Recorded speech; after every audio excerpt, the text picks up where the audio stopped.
What's up, guys? Welcome back to the channel and welcome to episode 13 of C4SVillains. I am your host JB and I am here as always with my co-host Legendy Vash, and we are here with two very special guests. First off, it is the creator of Shade of Red, LSF himself, and his mate Jordan Wilks. I am so happy to have you guys here on the podcast with me. Ash, do you want to do your introduction first or shall I go? Well, go ahead, Shaka, go. Well, man called me by my government name. Yeah, it's me, LSF. Honestly, a big fan of Careful for Spoilers, Villains, and it's an honor to be here. This is the first podcast I'm ever feeling nervous for, so well, thanks for having me. Yeah, man, it's an honor to have you here. Yeah, and obviously I had to get my friend Jordan in. Obviously, he's a big fan of comic books. It was Jordan who actually got me into comic book movies. I remember from like back in the day with the first Captain Americas, the first four. He was the person I used to go to and ask for theories. So I'm happy to have Jordan here as well. Come on now. Come on. That's an intro. And I like that. Yeah, man. It's nice to be here, man. It's nice to be here. I feel like I haven't had time to chat with just the boys about comic books or about the movies or about what's going on. So it's nice to... Yeah, this is the place. Nice to chat. This is the place to do it, bro. Trust me. Yeah, this is going to be a lot of fun. So I kind of just want to break the ice and just talk about like some of our favorite like comic book movies or comic book TV shows, just so like the audience can get to know you guys a little bit more. So Jordan, I kind of want to start with you. Like, if you had to give like your top 5 like comic book movies, no specific order, but if you had to like just name a couple of your favorite comic book movies. All right, cool. Let me not labor it. I'm just gonna go for the first ones that came straight to my head. I'm gonna go. I'm saying Black Panther, Ant-Man, the first one. No more than that. Only the first one. I don't count Ant-Man and the Wasp. That didn't exist. Bro, I think Ant-Man and the Wasp was better. No. Chill. Yeah, bro. Honestly, I thought it was better. But go ahead, King. There is an interesting hot take, like I said last week about Civil War wasn't that good, but that's for crazy. Another time. That's for another time though. Civil War's not that good. Yeah, it's not that good. See what I have to work with. Oh my gosh. I'm sorry. You look like you was lining up for a third one. For me, that's number 3. Civil War. Yeah. Oh. That's my. I don't know about 5, but if I'm giving you 3, that's Black Panther, Ant-Man, and Civil War. That's me. No DC in there. No DC in there. That's me. Okay. LS. I would say, you know what? Yeah, I don't know how much flack I'm gonna get for this, but I've watched Infinity War countless times, and I just have to put that in there. Like, I've seen that in the cinema at least 5 times, and watched it out of cinema at least 3 times.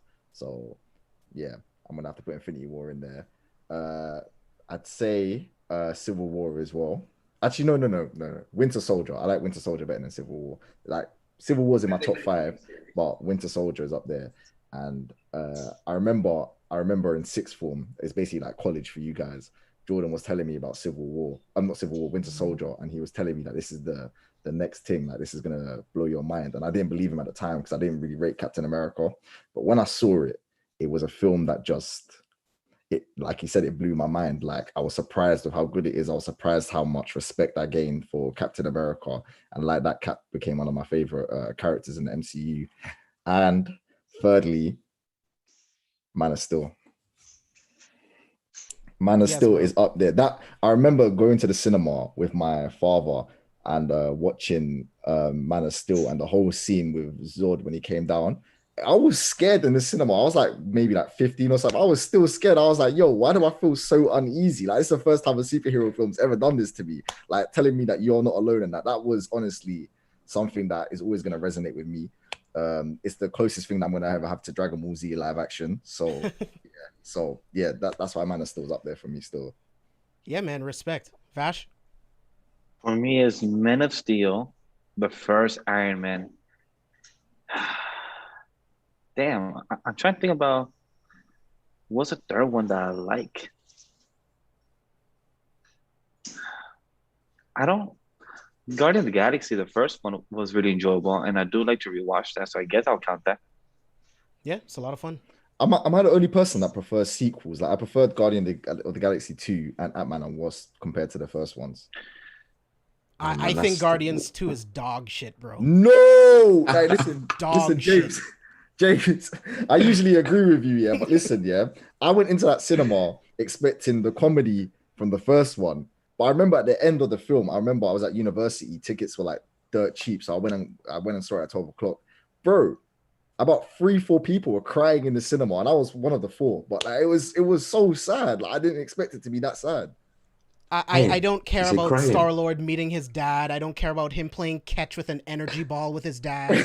I don't care about him turning Hey, into Pac-Man against a giant David Hasselhoff. That was one of the worst comic book movies I've ever seen. Nah, I'm gonna have to disagree, man. It was better than the first one. I hey, can't lie. the whole last line it was dope though. The last line said, "Hey, he may have been your dad, but I was your father." That was a beautiful line though. That it was, bro. I'm telling you, the whole film is just beautiful. From the first entrance with when you have Baby Groot rocking around, and yes, Wilks, I cried, fam. I can't lie. You know me, I get emotional Oh, when it man. comes to anime and movies. That's the first superhero film I've ever cried at. It Really? felt Damn. gimmicky. It just felt like it was just full of little gimmicks, little things that they knew were gonna get laughs and you were gonna get Right? people buying toys and merch and shit. Like it's packed Yeah, full of and I ate that shit up, bro. I ate that nah. shit up like it was dinner, bro. I loved it. See, that movie had the Age of Ultron effect on me, where it's like there's just too many quips, bro. Like way too many quips going on in this movie. Like Yeah. when they were rolling out the red carpet for like, the Queen. I can't remember what the race of the Oh aliens yeah, were called, and yeah. then it kind of gets stuck at the end. I'm like, this is not funny. Like I don't Not get it. that wasn't funny, but you're telling me when they were stealing the gems and then he winked at him and then they stole it and then they were in the shit. You telling me that shit wasn't funny? No. Ah, bro. No Bro. winks, no winks. If there's a wink involved, it's Yeah. a no from No, me. but but Wilkes, they played on it. They played on it. They knew what they were doing, fam. They knew what they were doing. They made it intentional. You Nah, could just get out of you here. could just do the same thing, but just stare at the person. You don't need to wink. Like that's kind of already outdated. Like the whole winking aspect, it's kind of outdated. Nah, you man are lost. I can't lie to you. I'm gonna stick by my guns. I'm gonna stick by my guns. And that's fine. Like you're allowed to It's your like what you like. opinion. Entertainment is It's subjective. subjective. I'm just telling you my opinion. I personally think Guardians 2 is dog shit. I think Thor 2 is dog shit. Iron Man 3 is dog shit. Can't do it. A Nah, lot them of dog ones. shit. That's a lot of dog shit. James, what about you though? I've never heard your top three. Yeah, so no particular order at all, but Winter Soldier, Endgame, Zack Snyder's Justice League, Man of Steel, Infinity War. So I'll give you 5. Oh, raw, he gave us five. He gave us five. Oh, Snyder Cut's already up there. It's already Oh oh yeah. yeah, definitely. straight in there. If I had to include as well two more films of comic book is Zack Snyder Justice League as well, but also X-Men Days Future Past. Oh yeah, great movie. That is a sick movie. And Jordan, you know what? Yeah, these lot, I'm not even gonna say that they waited for the Schneider cut and jumped on the hype. I wasn't excited for the Schneider cut until I was in a room with these guys on an anime podcast, and these lot gassed it up so much that I ended up getting excited and I enjoyed it so much. So if it wasn't for these, I probably wouldn't have even peeped it. It was destined to be good. I thought Justice League wasn't even that bad already. It was okay. So It to give was me okay, yeah. extras, to give me a burger and then tell me now you're gonna add the bacon, the mushrooms, the onions. You're about to add all the extras. I was there for it. This is it. 4 hours. Yes, please.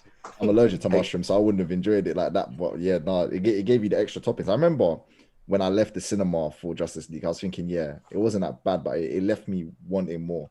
And mm, the Snyder Cut gave me more. I don't know if it's in my top five yet because I haven't been able to sit and do a rewatch because it's like 4 hours fucking long. But yeah, I enjoyed it when I watched it. So Yeah. So Nova in chat mentioned no one mentioned Dark Knight. So Dark Knight is definitely in my top 10 for sure. It definitely is.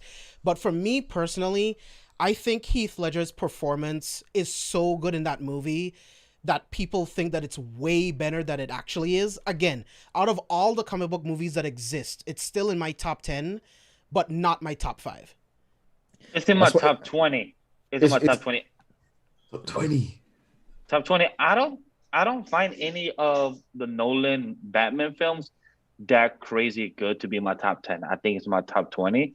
They're enjoyable, they're great. He had a good vision to make it realistic, to make it in Chicago, like Gotham and everything. But to know like where is she? I'm like, okay, cool. Like it's funny in some moments. The Joker scenes, like what James said, Joker Heath Ledger outweighs Batman Christian Bale. So it shows like it felt more of a Joker film than a Batman film sometimes. And like that's great. But when this is called Batman Dark Knight, like I'm supposed to feel like the Dark Knight. I was supposed to feel the Batman Returns and everything. But overall, like the Nolan films are like between 11 to 20. I don't have any of them in my top 10. I feel like it's one of those things where I don't know if it's a bit wild to say, but where a death kind of boosts how the film is looked. It's like one of Heath Ledger's last roles in a movie, and I feel like people who are fans of Heath Ledger can go back to that and watch it, and they know that that's one of his last roles, so they immediately put it like it's one of those things that they're gonna love it because they know they will never see anything like that again. Because I swear Heath Ledger was booked in even for the third film. It's like what could have been. It kind of like stapled what the Joker was. And I agree with Vash. I feel like it was more of a Joker film. Like I did not give a shit about Batman the whole time. I just wanted to see Joker. Yeah, literally, I just wanted to see the Joker do some nut shit. And to be fair, I got what I wanted. I saw the Joker do some nut shit.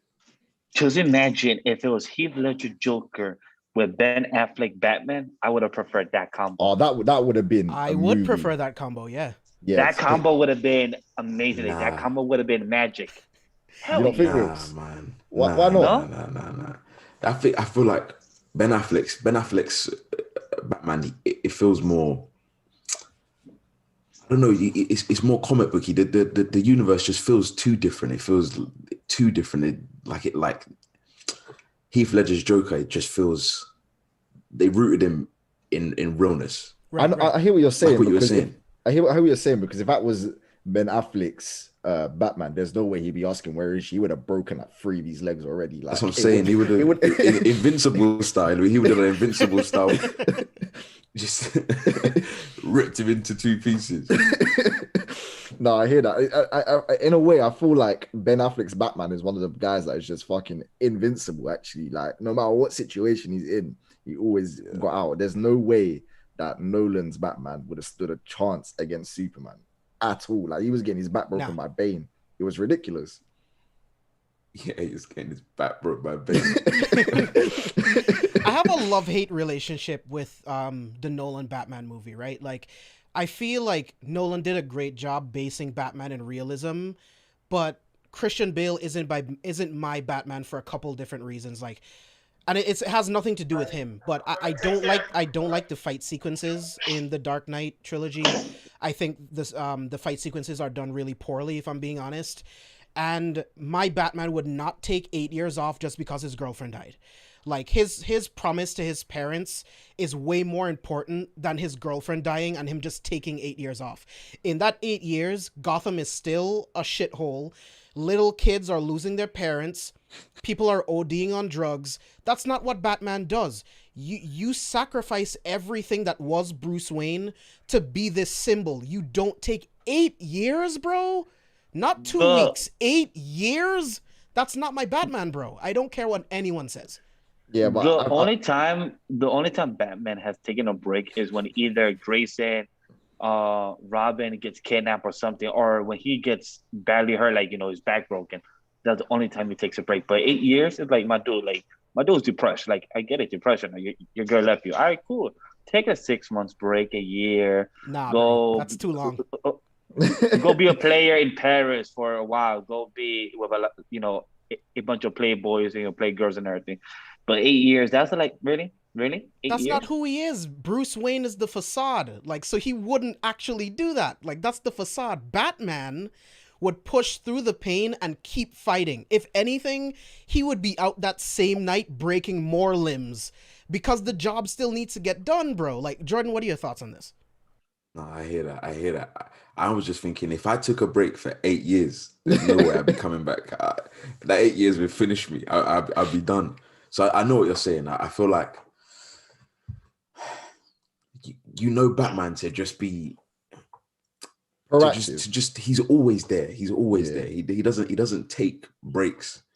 Like, you know, his break is he goes harder. He goes to the gym. He works out harder. He comes back. He learns. He just goes to the next level. And this wasn't it. It feels like he kind of plateaued. Dude's he's just doing petty shit, and you're just like, come on, bro. This ain't Batman. We know what Batman could be, and that wasn't it. And I feel like it's a thing where he had like Batman in the Nolan films had no iconic lines, whereas fucking every single villain had an iconic line, like the Joker with "How do I get these scars?" The whole thing about let's put a smile on that face. Yeah, exactly. Or like that sticks with you. Or the whole flipping the darkness thing that Bane says. I'm not gonna butcher the line because I haven't seen the movie in ages. But I feel like who the fuck was Batman? I could have been Batman. Like, you just said any civilian, bro, who knew like a bit of taekwondo. Man. That's the whole point. Could be anybody. Yeah. But I feel like that's what Nolan was trying to. I feel like if that was what Nolan was trying to portray, he did a good job. Oh yeah, like at the end of the day, chat, and like we're still saying those Nolan films are good. So some people, those are the top 5. But to us in this panel, we just don't find them a top 5. We find them in the top 10 or top 20, like me. Yeah, I love the Dark Knight trilogy. Don't get me wrong. Like, I love the entire trilogy. Even Dark Knight Rises with all of its problems, I still like the trilogy as a whole. But as far as what Nolan created with that Batman, it just really didn't work for me personally. But let's switch gears a little bit. Let's get into some Invincible talk, because I don't want the show to go way too long tonight. But let's talk about some Invincible. LS, I want to start with you. Like, you haven't been on the show, so I want to know what are your thoughts on the series so far in general, and then Jordan, I'm going to toss it to you after LS. Right, so I didn't watch Invincible until I was basically told I was going to be on the show, only because like I thought, it's just going to be one of them, the boys spin-offs, where it's just going to be this dark thing. But I was very pleasantly surprised of how much I enjoyed it. I still think Omni-Man's a dickhead. I mean, you lot saw my tweet reaction yesterday. I didn't think he was a bad guy. I was like, all these other supes are just jealous of him. And then he just murdered everyone. I was like, this guy's just a glorified crackhead. Like, this guy is unstable. I don't know how people look up to this guy. And plus his design as well. Like I was saying yesterday, I don't know about you, man, but I guess I'm built different. If I got face to face with Omni-Man, I think I'd win in it. I don't think he's that intimidating. He's just deranged. But yeah, like I was saying, I was enjoying it. It was one of those things I was watching yesterday, and I kept on saying one more episode, and it got to 5 a.m. and literally as the episode 5 dropped, I was up so late that it just dropped as well, and it just continuously went. And I'm loving it. I'm surprised of how much I enjoy it. I feel like it has a good balance. Whereas in The Boys, you just know every single time they have a moment to themselves, stuff's gonna get fucked. But in Invincible, you have these nice moments with his name's Mark, right? Mark, correct. Mark. Yeah. You have these nice moments with Mark where you actually feel like, I actually sympathize for this character. I don't want anything to happen to him. So when episode 5 happened and he almost died, I was like, shit, no, this can't be happening. What the fuck? So yeah, like I actually have an attachment to the characters. Whereas anyone dies in The Boys, it's like, oh well, man. It is what it is. I still need to see The Boys, actually. You haven't watched The Boys? Nah. Same. I haven't, but me, I have no interest in it. I just have no interest in it. What? Why? I saw 2-3 episodes, and it just didn't hook me in. Like I just found it like they're trying to be too dark. I'd rather probably read the comic instead. But for me, The Boys wasn't for me. Like I don't know. Like I was watching 2-3 episodes, then I felt like the actors weren't hitting for me. There's something about the Homeland scenes that just make me feel so uneasy that I love it. Every time Homelander's on screen, I'm like, what is he gonna do? He's either gonna look at someone's breast for breast milk, get caught wanking by literally get caught wanking by the flipping Statue of Liberty. Or this means nothing to these guys. They haven't seen it yet. But bro, I'm telling them and they're surprised, bro. But like that's just who Homelander is, or people are dying. No, Shaka, the reason I was putting my eyebrow up is because you were spoiling. I know about these things already because I could care less about them, but you were spoiling out of like, Really, Shaka? Like, Oh really? shit! You're gonna... Hey, listen, it's called Careful for Spoilers, isn't it? So I thought we was good to just say what we wanted. But anyway, I feel like I stole the thunder from the Invincibles conversation. Jordan, what's your thoughts on it? Oh man, I felt the same as you. I knew it was coming. I knew it was gonna drop, but I kind of let it go out of my mind for a bit and just surprised myself when it finally did arrive on Prime. And then boom, started watching it. And the first episode, I was like, okay, this is interesting, but I'm not too sure where it's going here. I don't know if it's hookable, just like what you're saying with the boys Vash. And then I think it's episode 2 when Omni-Man shows his cards and he unleashes hell, and my mind was blown. I was like, hold on a second. Is this the same show? I remember looking at the age rating, trying to see what was going on. I thought I clicked on something else. Nuts. No, it's one of those things where it's so gruesome and so realistic. Like, you know, when the fast guy's punching him, he's slowly getting slower and slower. His head's getting crushed. I'm like, what the fuck, fam? Like, I hated him from that moment, bro. Like, literally, if you see my Twitter reaction, he was like, oh, Omni-Man ain't too bad. Then I quote tweeted like, oh, brother, this guy sucks, bro. I hate him, fam. He's a dick. And it's the fact that man laid down. Man laid down after, like, oh, yeah, I'm hurt as well. What me and James said it weeks ago, the Viltrumites are Saiyans. That's what they are. They're pretty Saiyans. much, man. Yeah, Jordan, I don't know if you'd get that, but I feel like I've been looking into a couple of theories, and it's that he's not going onto these planets to save them. He's going on. He's coming to conquer them. He's coming to conquer them. And he was basically sussing out the competition and murdered them before they even had a chance. Yeah, before they get too strong, before he's not able to kill them, he just went ahead and took care of them. Dude, when that happened, I did not expect it, because I don't know anything about Invincible, right? I know nothing. So I'm like, oh, Omni-Man's gonna be like this like different version of Superman, like he's gonna be the strongest hero on Earth. And then when you figure out what he's really about, it's like, oh shit, dude. Like, he let the Guardians run, and the reason why he never joined the Guardians is because, like, that's not his mission. Like, he is here to get the planet ready and prime for subjugation. Like, that's his end game. It's just crazy. And I love Mark. I think Mark's a really cool character. I love watching him grow and watching him trying to balance like a superhero life and having a girlfriend and how that's shaking out. And I really like how, and I don't want to get too far into episode 5, but I love the way that Eve is obviously attracted to him, but she's supportive in his decision to date this other girl. I really liked about her character. But yeah, man, this shit is crazy, bro. I love how they didn't form a love triangle, but I feel like it's a thing where they gave us both. I feel like normally there's an extreme, so you're either going to get a dark Superman or you're going to get the all-American hero Superman. And I feel like with Invincible, it mixes the two, with Mark being the all-American. I don't know who's in them. Yeah, with Mark being the all-American and Omni-Man being the dark version. I feel like having them both there is a good conflict. Yeah, that's a good point. Yeah, I feel like we're so far away from seeing an all-American Superman. It's like sometimes I watch a show and I'm like, you know what? I don't want Superman to be some fucking nutcase, fam. I actually just want to see him do something good. Yeah. I love Invincible, man. Go ahead, Jordan.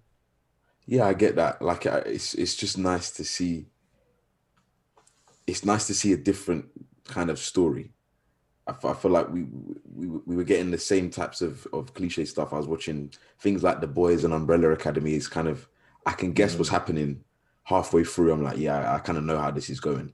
But with this, I'm like, cool. I have no idea where we're headed right now. I have no idea who's turning into who, what's going on with what. But I like the journey. Yeah, and I love how it just subverts your expectations. Like, Wilks, have you watched episode 5? Yeah. It's like, in a way, Omni-Man was right, because he was like, oh, you're helping this person, but he's using you. And it turns out the guy was using him in the end. And it's like, I did not expect it. I actually felt so wholesome for this character. He's trying to help But he was using him in a positive way. Like, he said, he lied to him. He wasn't. He lied. But he lied to him, but he meant what he said. He wants to change the city for the better. Like, yeah, he used our boy Mark, but at the same time, he was taking out a bad guy. Yeah, but then he replaced a bad guy with another bad guy. Like, this person isn't a good person. He said literally on his own. He's one of those type of vigilante characters that says, I gotta care for my own. And like, Yeah, yeah, care for his own, but he also they- cares for the city. yeah, but Like yeah, he's like the perfect example. He is like Kingpin. Kingpin cares about the city, but at the same time causes the same damage to the city. So it just depends how Titan. We don't know how he's gonna do in this city. Is he gonna care for his own and care for his city, or will he fuck up the city at the same time trying to help it? But So was we it- just but gotta w- see and find out. but was it worth getting Mark almost killed? And I don't even know if the little girl was killed as well. Like, was it worth getting those people killed for that goal? So I Yeah. don't blame him for that, because there's no way that Titan would know that what was the leader's name again? Machine Head. There's Machine no Head, way yeah. that he would know that Machine Head would bring backup, right? He actually thought that they would have been able to subdue Machine Head, get him out of there so that he could take over. He never expected that. So when it did happen, when he said sorry to Mark, I actually felt like he was sorry He was. for that happening to him, but it was still a means to an end, you know? Agree. I just got, who the fuck was that lion? Why is he chilling on some unknown planet? Where is this guy? Yo. Right? The lion Yo. to me, I think the lion knows his father, Omni-Man, because I think that's because his father, the lion literally beat the shit out of everyone. He literally could hold on his Yeah. own. So I think we're gonna see a fight of him against Omni-Man, and I would love to see that. Because my dude, also I like how he reminds me like a hunter, because he has a code of honor, and he also has a code because, like he said, like, I cannot kill with no mercy. Like, this is not worth it. So that's why he left. I love that. That's beautiful. Yeah, It shows that these type yeah. of people have a code of honor. Yeah. He is, in D&D terms, like the lawful evil. Like, he will smoke you, but to your face. Like, he's not gonna smoke you behind your back. He was just on smoke, and I don't know where he's been hiding this whole time. Sorry, but they need to go to his planet and hopefully ask them to take out Omni-Man. Most likely might happen, because that is probably what's leading into, because this dude he's like a hired gun, right? He's like a hired gun. Basically. Yeah, but so I feel like if Mark has a training arc with that guy, it's curtains for Omni-Man still. That's I don't know, man. Who else can train him? Who else can? Because that's what's coming. Surely that's what's coming. Mark versus Dad. Mm-hmm. Yeah, 100%. Who's gonna get him ready? I Yeah. think that'll be the season finale. I think that'll be an episode season finale of Mark versus his father. And I feel like he's gonna have training from the Martian people, the guy that came to the planet to see if it was safe. What was that guy's name? I can't remember what his name is. I'd have to look in my notes from the. Yeah, But- you know what I'm talking about, and the lion people. Yeah. But LSF, you brought up something good, because me and James did not talk about episode 4 last week. Mhm. Mark, how are you supposed to be on a mission and you fall asleep? That also disappointed. Like, you're in Mars, and also confused. How did your phone still have service? How? You're It in didn't have space. it didn't have service. I was wondering how his phone didn't crush by the pressure. That's one question I had too, but it did have service. It just lost battery. That's what it did. It lost charge. But I'm like, you're in space. Why are you worrying about your phone? Worry about the mission. And then he brought back an Pussy, alien, bro. alien type of symbiote into Earth. He fucking up already, and he doesn't even know this yet. Earth don't know this. Yeah, There's but a freaking type of venom inside feel like- space. I feel like it's meant to show that he's not ready to be a superhero. I feel like you need those little flaws. This is like taking Smallville Superman and giving him the weight of the world. There's a reason why Superman had that whole Smallville training thing to prepare him for the bigger world. It's like Mark hasn't had that. His dad's invincible. Like, flipping Superman's dad wasn't an invincible person. He never had to worry about anyone else getting hurt because he knew his dad was there to save the day, to his knowledge. He needs these flaws to show him, and it's gonna build him up as a better character. And the moment that Mark realizes that he's the reason why this whole alien invasion happens, he's gonna feel that, and it's gonna make him a better superhero. Definitely. Like you said, LS, like, heroes need those moments, and Omni-Man is not training him in these things, right? Like, he's only training Mark to get him ready to help him take over the planet. Like, he's not trying to make a hero because that's not how he was trained. So it's going to be all of these experiences, like Nova said in chat too. I also think Eve would be a really good person to help train Mark into what it really means to be a hero, what that symbol is supposed to stand for. Another thing that I'm looking at is, what the fuck is up with Robot? Like, what is Robot's motivations? Like Jordan, like, based on what you saw, like, what do you think about Robot? Like, do you feel like he has like ulterior good motives, or do you think like he's working for villains? Like what do you think? Listen, I thought I understood him, and then everything I thought I knew was completely dashed, Right? Completely dashed. And I'm not. I don't know what his motives are. My theory was, and it was the first thing that came to my brain, was the dude that throws all of the dude that he took. Is it Rex? The DNA. Yes, Rex. He can't control him. He's disobedient. The guy is causing bare problems. Is Robot his motives good in a way where he's trying to clone the person he can't control them and replace? Do you know what I'm saying? Get rid of disobedient Rex, put in good Rex. Yeah, I feel like it's similar to me as a writer, that I have an arc about basically technology taking over. And it's a thing where I feel like Robot recognizes the flaws in humanity and cloning them in that way and making them, making them not naturally is the next step in human evolution for this world to survive, because he does do good things and you can tell that he does have a human side to him, but he knows that humans are too flawed, where I think himself believes that he is not a flawed person, like he will always do the right thing. And I feel like he's programmed to do the right thing, and in his mind, this is the right thing. That's very interesting. Like, I like the idea of him potentially wanting to learn the cloning process to replace all of the Guardians and make them in his image. That's like, it's so twisted and weird. Like, that's a really interesting theory. Well, also, we do have to remember that in episode 3 or 2, was it that Robot said that to Monster Girl, said that people don't understand you, Monster Girl, but they don't understand me either. Because remember how the director asked Robot, like, hey, can you be the leader of the new team? Robot, he wasn't giving a choice. He was giving an order. So he also probably wants to have like his own will, like his own freedom, like his own choice to choose what he wants to do instead of being told. So I feel like that's also some type of obstacle that he needs to, that he needs to surpass.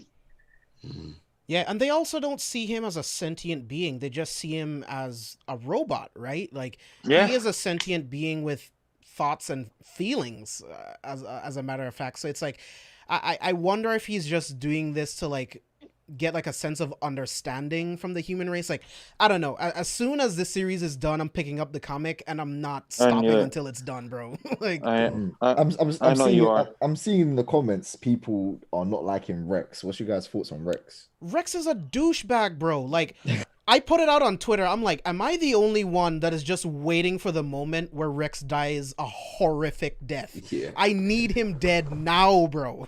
I have to give him props for this episode 5, that he actually hold his own once he got mad. He threw something about letters and numbers to everyone, and Rex, it took you to see 2 people of your teammates to finally die for you to actually learn, oh guys, let's actually do teamwork here. Throw these type of bombs. I'm like, He's the type of hero that, I don't care what his intentions are. He's the type of hero that's just going to get everyone else around him killed. He's not responsible enough to do this. But he's one of them teenagers that, like he said, like he mentioned that he never got the chance to go to school, etc. I feel like he's one of those people that is flawed and then was given responsibility as in powers. Like, how else would you act? If I was 15 and someone was like, yeah, you got these powers, I'm acting a fool, bro. I can't even lie to you, fam. I'm gonna turn it into a dickhead. I can't lie. And it's one of those people where he's been given responsibility and he's true to his nature. I can give him that. I mean, and he does have his little badass moments, like when they thought he killed the monster girl and he was like, oh, you done fucked up. No, I was like, yes, my guy Rex, tell him, bro. Tell him. But it's too late because she's probably dead. He's sometimes I feel like it's a bit too much. I feel like I'm watching it and he goes a bit too far, and it's borderline the point where I'm like, I like you, and then it's like, now I don't like you. Do you know what I mean? Like, I don't know where I stand. Yeah, you want the best for him. For sure. And Yeah, I but feel question, Jordan. shortchanged by his power. I feel like I don't like his super. Go on. Do you think it's the voice actor for you, or do you think it's his character is the one that turns you off and on? Oh, that's a good point. I mean, I think it has to be the character. Sorry, I didn't mean to jump in, Jordan, but I feel like it kind of has to be the character itself, because Robert Kirkman wrote this. He's heavily involved in it. He had to be a part of the casting process. He was like, "Oh, Jason Mantzoukas, that's the guy that I need for Rex." And again, like, I don't read the comics, so that could be very well be his personality. And Jason Mantzoukas is doing a great job. But Jordan, go ahead. No, I feel the same way. I feel like he's doing too good of a job. Do you know what I mean? Yeah. It's too good. Where I'm watching it, I'm like, I hate you. Kind of, we're going to talk about, Falcon, Winter Soldier, and Captain America, and how we feel about Wyatt Russell. But it's that feeling of, oof, this is you're too good at it right now. But like I said, bro, he's just a flawed character. And I don't know if it's just because it's me, but I'm always open to the flawed villain, Bakugo in My Hero, and Rex being one of them, where he shows that he has a good side. Like, he effed up, and he was making the fireworks for He did. That's true. Yeah, and he's someone that's like, we haven't heard anything about his parents, etc. Where we've been introduced to most of everyone's parents. It's like we don't know this guy's backstory. There's probably a reason to why he's like this, and he wants to do good. But he, like you said, Jordan, his power doesn't interest you. He's not destined. Like, he probably came into a world thinking he's destined for greatness, but he's not. He's basically got Bakugo's powers as well. He's very similar to Bakugo, I feel. I was actually thinking Gambit, because I mean, pretty much anything he touches, he can turn into an explosive bomb, right? So I was thinking. I do see that. I was thinking more Gambit, because that's why he used the letters, because I mean, there were just bigger things that he could imbue with his explosive power to blow things up. And Gambit is actually like my favorite X-Man, actually. Same here. But like I said, it's like I said, it was a very similar parallel to Bakugo. Like, yeah, Gambit as well, but that whole explosive power, like when Bakugo was a kid, that whole explosive power thing was amazing to everyone. And then as soon as he got older and he saw other people's powers, he was outshone. So Bakugo became kind of a prick, just like Rex is kind of a prick. You see, I can't make that comparison, because I love Bakugo so much and I hate Rex. Like, Bakugo is one of my favorite characters ever. And I feel like he might very well be the greatest secondary character ever in any story, if I'm being honest. I hear that. But like, when it comes to Rex, like, I agree and believe in everything that you're saying. He is misunderstood, right? And like you said, we don't know what his backstory was like. I don't know what life was like with his parents. Maybe he acts this way to compensate for trauma or depression or whatever. We all have those things, those vices, right? Maybe he is just innately a fuck up, and he just wants to do good, which is why he became a hero, which is why he even tried out to be one of the Guardians, right? I'm on that track with you. He's just so annoying. He's annoying. It's just one of those things where he wants to do good, but he doesn't know how. Like, he hasn't been taught what good is. Like I'm saying, you can't just give teenagers powers and expect them to be the most responsible people in the world. Of course, you're a teenager with powers. You're going to be drunk on power, having threesomes or foursomes, whatever, with whatever that girl could do, and just acting like a prick, bro. Yeah, duplicate, like, bro, like that's I mean, just him. Can you blame him? I mean, no, you can't. That's what I'm saying. Honestly, dude, you can have a 3-some, a 4-some, a 5-some. However many sums you want to have. That's what I'm saying, bro. He was just drunk on power, boy. It's just mad. I did want to talk about Eve. In this episode 5 of Eve, this was interesting because we didn't see her much in episode 4. We saw her in episode 5, and I like this episode because we have a better understanding of her powers, because she told her friend, like, I could control atoms. I'm like, wait, I did not know this. And when she literally just moved, expand the whole type of living room, she made a door. I was like, oh, girl made a whole freaking door. Oh, wow. Yeah, and she literally left out. I'm like, oh, this is awesome. I want this. I want more to know more about her powers, because if she wants, she could technically be OP as hell, because if you could control atoms, that is an unbelievable power. And Yeah. I feel like Eve and Rex's relationship is a good like parallel with each other. Like Eve is literally drunk off that white privilege stuff where she has those parents that are always caring for her. Like, well, she's got white privilege as hell, bro. She got parents that care for her. She has a nice house and that, but they care. She believes that they care too much. They cook with a microwave. I don't know how that's Oh white no, but privilege. do they cook with a microwave? I didn't know She said it. Oh, is it? Well, Oh she said it. no! That's just white people not being able to cook, bro. Don't get that twisted. Don't get that twisted. Well, that Don't could get probably it be twisted. true, but at the end of the episode, when she was helping out Mark's girlfriend, she said that, oh, this is much better food than my house because all my parents does is they cook with a microwave. That's probably because they're busy people. facts. They just have the microwave meals on the go. But I feel like she's had so much care for her that when Rex treats her like shit, she kind of likes it, bro. It's a thing where she's attracted to that because she's been like sheltered. She for so dumped much. him. She hated that because she got cheated on. She hated that. Yeah, but she was close to forgiving him. Like, I'm telling you that the whole relationship was just flawed to begin with. Yeah. It's toxic. It's toxic for her. And she was attracted to that. Now when a guy like Mark comes and is treating her nice, she's also attracted to that. But she's in it like James was saying, it was a thing where she's so supportive of him. It's a good parallel, as I was saying. Sorry, my bad. I kind of lost what I was gonna say. Yeah. What I was gonna add is that the way it seems like Mark and Eve will be dating, maybe not this season, but they'll probably be dating in the second season. And I'm curious to know how the relationship is gonna grow as a character, how Mark and Eve is gonna go, because since they're both superheroes, Eve knows a bit about him, who is his father and everything. But I'm curious to know, since they're gonna be a couple, are they gonna have kids in the show? And how would Omni-Man handle this if he has kids? Like, how would he be acting up about him having a grandson? So that would be very interesting too. Like, that's just my far stretch theory to know like what the fuck is gonna be going on there. Do you think that Omni-Man is going to make it that far? Do you think he'll make it that far to Hell be yeah. able to see Mark have grandkids? Yeah, You saw his blood. Mark's Grayson to see Mark blood. have grandkids? I don't know, bro. Maybe. No. I think so. I think so behind. because look at this. Mark's Grayson blood cannot be destroyed. So that means if his blood that's half Viltrumite, half human, if his father is full Viltrumite, he can't die because his what could kill him? Bro, I'm telling you right now, the mom is dying at the end of season 1. She know too much. God, I hope so. I hope not. I really hope not. I hope not because The mom is dying. that's the human side of Omni-Man and that's the human side of Mark. Like, that's what grounds him.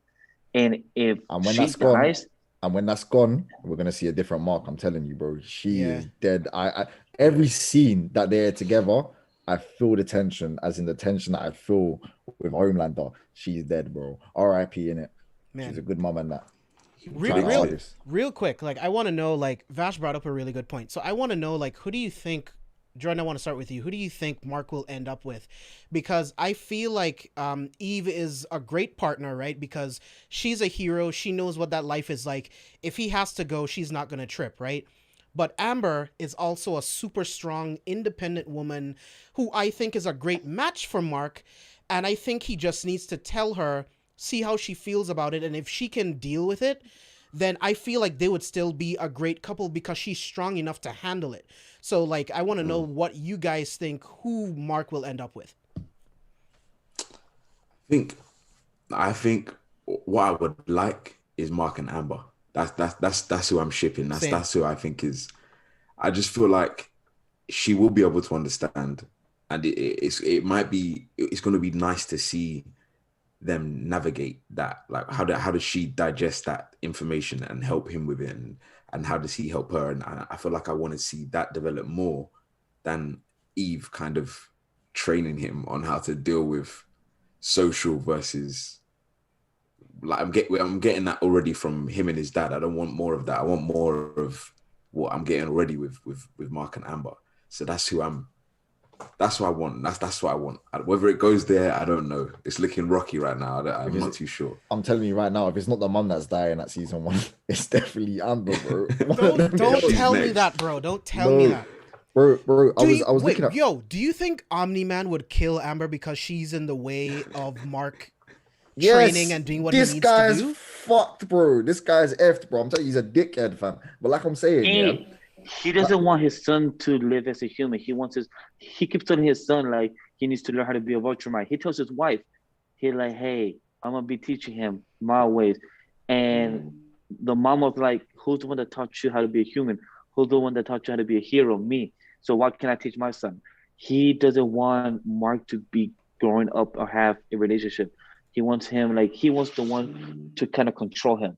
And I think as much as I hate to agree with Shaka, I don't want the mom to die. I don't want that.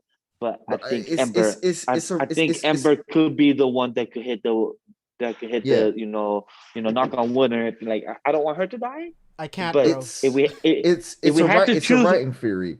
It's a writing theory called. I was learning about the other day. It's a writing theory called the something fridge, where it's basically like this old story where basically some husband's wife was killed and stuffed into a fridge, and that was his whole motivation for revenge. And it's been taken as like a stepping stone for every male motivation. If you look at most things, most male motivation is a female close to them dying. Yeah, it's called fridging.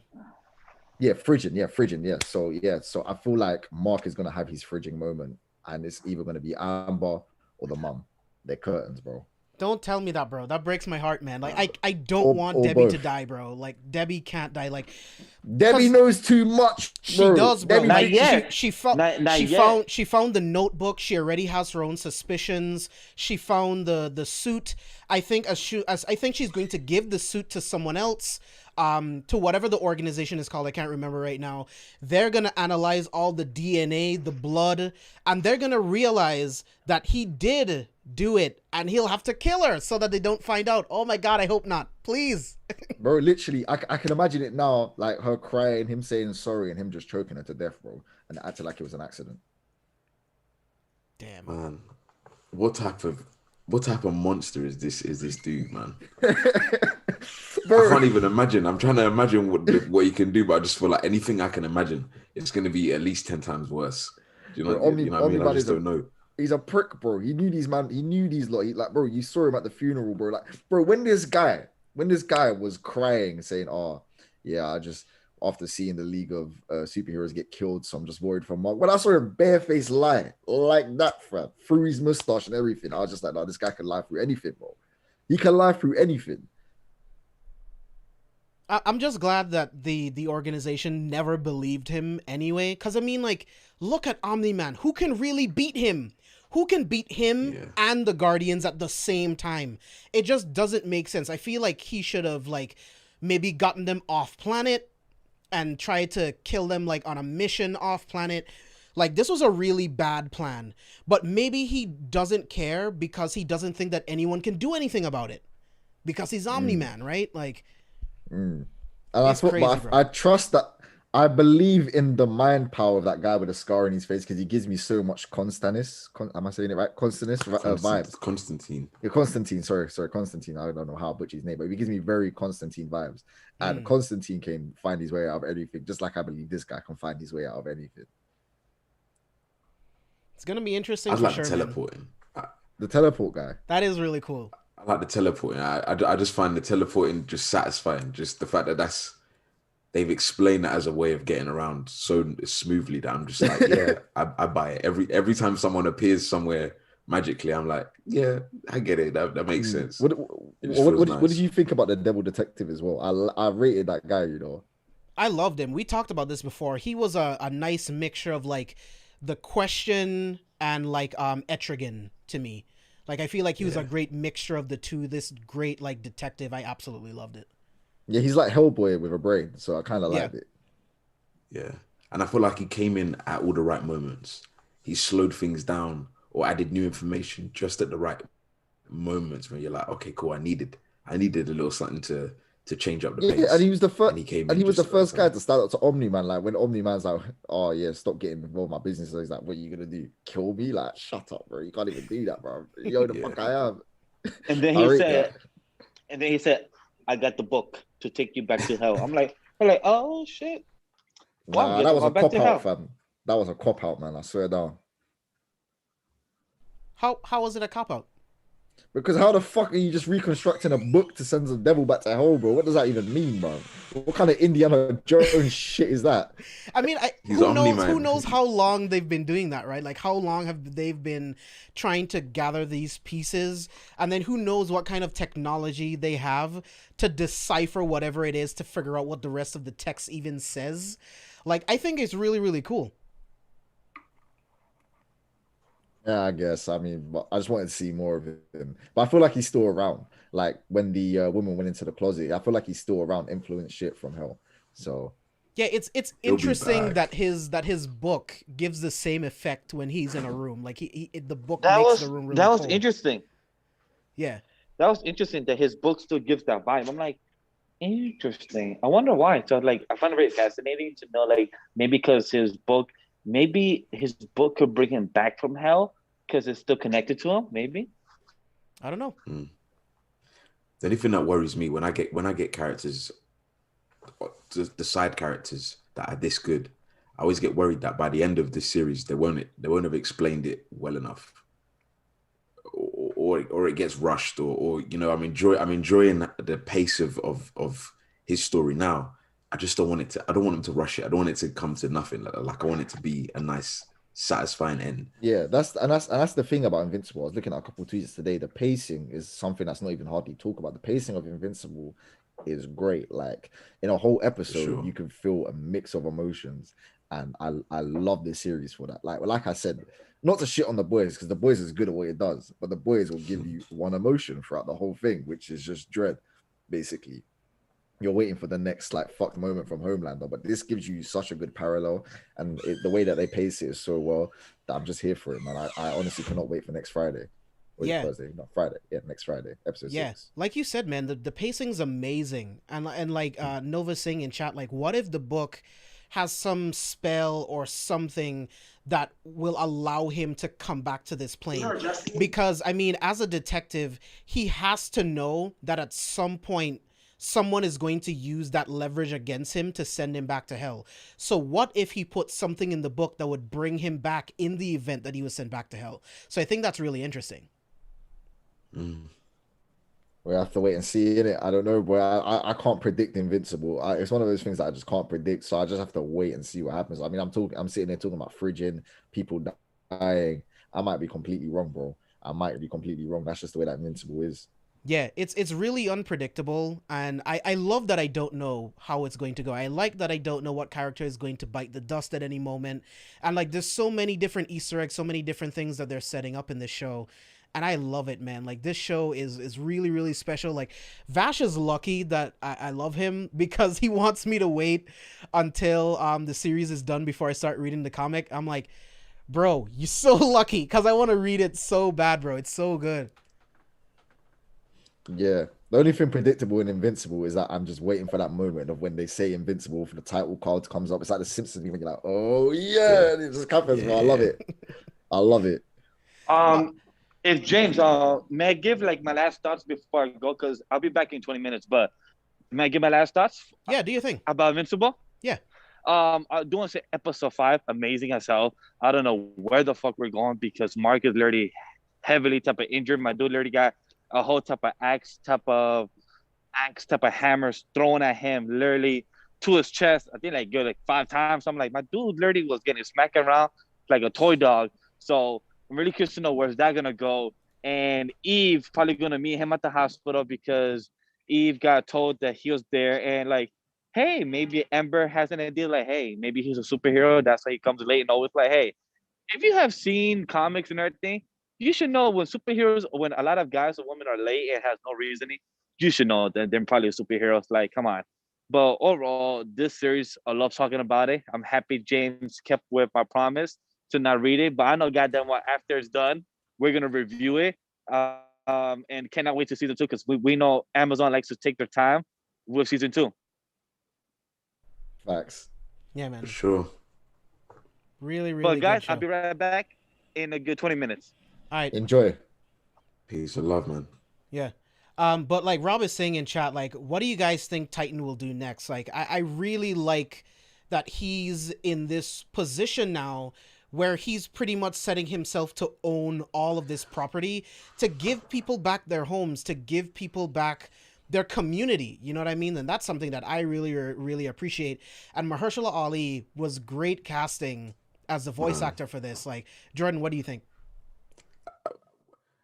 Already, the voice acting for this was nuts from the get-go. That was one of the things where I was watching, I was like, it just sounded like money. Do you know what I mean? It sounded right. and so to add Mahershala to it, I was like, this makes sense. It couldn't have been any other voice. It needed to be that voice. And in terms of, I never saw that character arc coming. I didn't see that as a thing, which, and I loved, you know, talking about not reading the comic before watching, not knowing what he was going to be or what he was going to turn into. And I feel like you, James, I just appreciate what he does, like his what his motives are to build communities, to have that type of character, someone there that is like, yeah, this is an option for me, is like, cool. He gets my vote. I'm supporting this dude. And I thought he ain't dying. I feel like it's a thing. Sorry to relate back to Shade of Red, but as a writer as well, it's a thing where it's a matter of perspective of who is a villain. I feel like Titan is going to be one of those people where Mark is going to be faced with having to take this person out, because yes, they may be doing good, but the way they're doing it is not good. And it's a parallel with Falcon and the Winter Soldier. Mark is going to be faced with this, or if he takes this person out, does he truly believe he is a villain, even if he does some good? So it's a whole matter of perspective of what is evil. Is it because he's a superhero, he views this guy as evil? If Mark was poor and reaping the benefits from Titan taking over, then he probably view Titan as a hero. So it really is a matter of perspective. Yeah, man. I love this show, man. I really hope Mark ends up with Amber. I hope he just tells her, like, just tell her you're a hero, bro, because you don't need to lose this amazing girl. Like, I get what happens when you tell someone your secret identity. They now have a target on their back. And look at the people that come after Mark, right? Like, these are dangerous people, right? That even he would struggle to fight. So it's kind of crazy, like, to tell her, but I think it's the right thing. Like, just tell her so that she knows and she can make that decision whether or not she wants to stay or go. But she should be given that choice. For sure. The fridge moment's coming, bro. She's gonna die, bro. I'm telling you. As soon as he tells her, she's gonna die, bro. Don't tell me that, man. Oh, man. I'm telling you, bro. I'm telling you. Like, we got Black Batman for the first time. He died. Amber's next, bro. I'm telling you, bro. Man. Right? Like, I was so pissed off. I'm like, dude, Darkwing is Black Batman, bro. And then he gets annihilated. Just like he got fucked so badly, fam. They all did. I had never seen anything. It's carnage. I never seen anything like that. That will stay in my brain for a very long time. Literally, bro. It was just murder, bro. It was just effed. Like I said, the one that stuck with me most is the fast one where he's just slowing. I was just like, this is fucked. He had the worst death because he was dying slowly as his head was being crushed. Like, most of everyone else died instantly for the most part. What can you do? But it showed. It's like the reason. So I see debates on Twitter are who would win, Homelander or Omni-Man. Like, I don't think I've ever seen Homelander bleed. I don't think I ever have. I've seen Omni-Man bleed. It's like people are on his parallel. So I feel like Omni-Man has the opportunity to get killed. It's like the whole question of, do you bleed with the Batman thing? Yes, Omni-Man bleeds. So he can get taken out. It's just a matter of time, bro. Interesting. Before we move on to the Falcon and Winter Soldier, what did you guys think of the scene? I believe it was episode 3 where he took out all of the Flaxans. Like, he went to their home planet and just literally murdered everyone. Like, what did you guys think? I was like, this guy's a nutcase, fam. That's why I was. That's the tweet where I was like, yeah, this guy's a glorified crackhead, fam. He was on it, bro. He loved it. It was fun for him, innit? It was just a day out. That was just. And then he'll be home for dinner. He knew he'd be back. You know what I'm saying? He had it all planned out. I thought it was cool. You know, it was very. When we talking about Guardians of the Galaxy earlier, Guardians of the Galaxy 2, it had that kind of feel to it, where it was like a kind of like a montage scene type. You know, to us it's a big deal. To him, it's nothing. I enjoyed that, just showing how powerful he was. Yeah, and I feel like that's a testament to this show's choice in music as well. it's just like, bro, like it was playing that sick soundtrack in the background. It was good to just see him cut loose, because you see he doesn't cut loose up too much on Earth, maybe to not reveal how strong he is and how destructive he can be.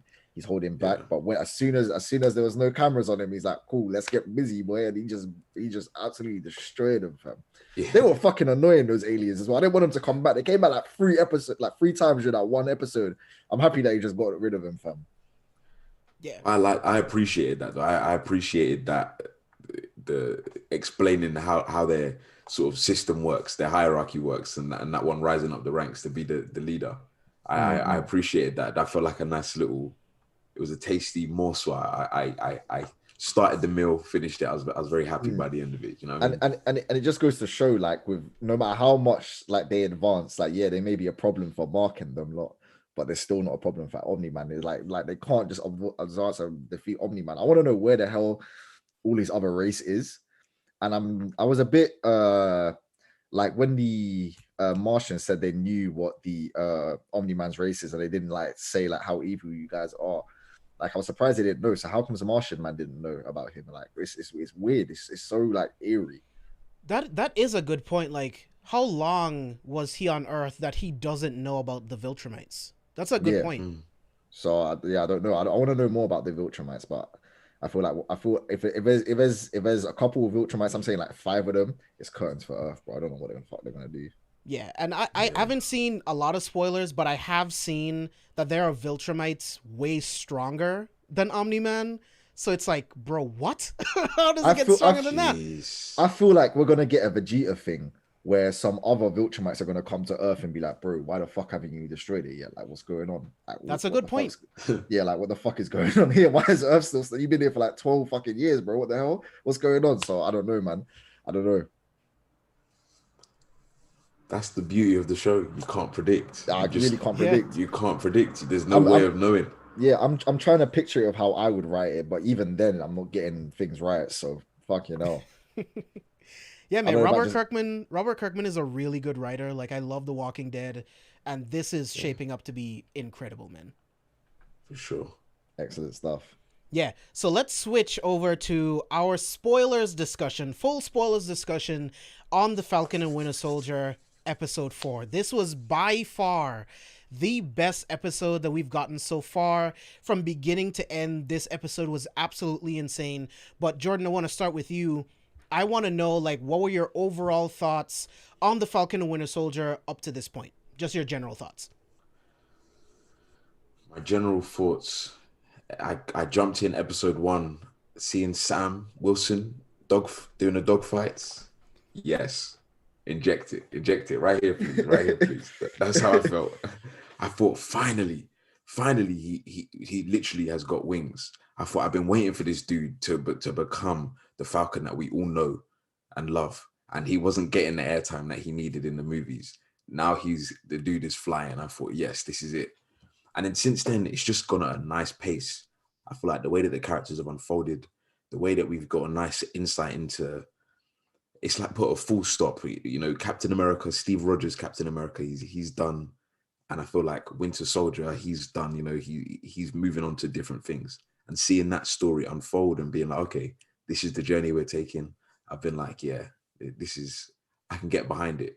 I like them as characters in the movies. And there's always those ones you want to see more of. And I think these were definitely 2 where I was like, yeah, I wanted to see more. So I'm happy, for sure. Yeah, LS? You know what, yeah? How do I say this, fam?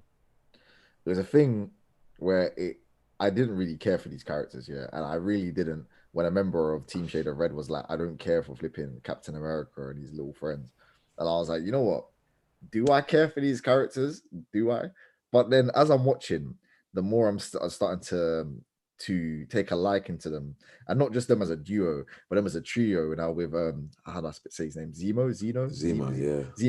yeah. Like they have done more for Zemo here than they ever did for him in Civil War, and it's just like seeing their dynamic. This guy who's almost like 100 years old, this guy who's living now, who was the closest person to all 3 of them have a connection to Captain America, whether they viewed Captain America as a farce, whether they viewed him as their best friend. and I just love seeing their dynamic and how they all brought together. And even though they have conflicting ideologies, they're all going for the same thing. Like, you think Zima, like, when I saw in this episode when there was a serum there, I honestly thought Zima would be the one to take one. But no, he smashed that shit to pieces. Yeah, he smashed it to pieces. Like, he don't want that anymore. So in a way, I can see they're all in the same they all have the same ideals, and I just like to see them come together. So I'm impressed with it so far. I can't lie. In this episode, it was taking a turn that I didn't think would happen. And it's a lot more for a Disney Plus show. It's much more gory or like graphic than I thought it would be. Like, you're seeing people like literally die. And I feel like that's what the MCU misses, a bit of death. Mm-hmm. And you only get a death if it's important. But like, you're literally seeing people getting killed left, right, and center here. And I don't know, I feel like it's a nice take for Disney as they're trying to progress into this new, how do I say, like PG-15 type of thing. They're moving away from their PG morals, and they show that they can be a bit graphic. And if this is how graphic they can be now, what happens with things like Deadpool, etc.? Like, they're just trying to ease their fan base into it, I guess. And I feel like this is a good way to do it. Yeah, and I mean, remember, Blade has to be pretty gory, man. Like, you can get away with a lot with PG-13, if you will. You can get away with a lot of it, and I feel like you said, like, they're getting us ready for that kind of gory violence that we will get later on in the MCU, because you can't just have kid gloves the whole time. But I've been loving this series from the very first episode. That opening sequence with Falcon flying around in that dogfight, like you were saying, Jordan, like that was amazing. Watching Bucky in therapy, just trying to deal with everything that he's been through, being pardoned as an Avenger and being able to be free. But what does that mean if he's still like locked up in his mind? You know what I mean? Yeah. So it's just like, I should have known from WandaVision that this would be more of a character story instead of just like a straight up comic book show. And I love it, man. Like, I love watching these people. As this series goes on, I love how, and I'll talk about this a little bit more once we get deeper into the episode, but I love how this series shows why Steve gave Sam the shield, bro. He is just a regular person and a good man. That is exactly what Erskine told Cap. You can have all of these great abilities. You can be this great physical specimen. You could be just like Gilmore Hodge, the perfect soldier. But what makes Captain America is being a good man. What is the last thing that Steve tells Sam at the end of Endgame? You're a good man, Sam. He told Sam that he's a good man because he is the symbol that we need, bro. He's the new symbol that we need. One of the flag smashers in this episode says that the people need someone that looks like them, that understands their struggle. And Sam does, bro. That's why he's the symbol. He's the new symbol of America, of the world that we need. He is that hero, bro. And I love what the show is doing with that. For sure. I think it's setting him up again for the destiny that from the moment that he came into the MCU, you're like, okay, cool. This is an interesting character. I want to see how this guy develops, and I feel like we've been waiting for the development to come, and Endgame pulled the trigger, and now this is now the, we're seeing what that means for Sam and his character and where he can go.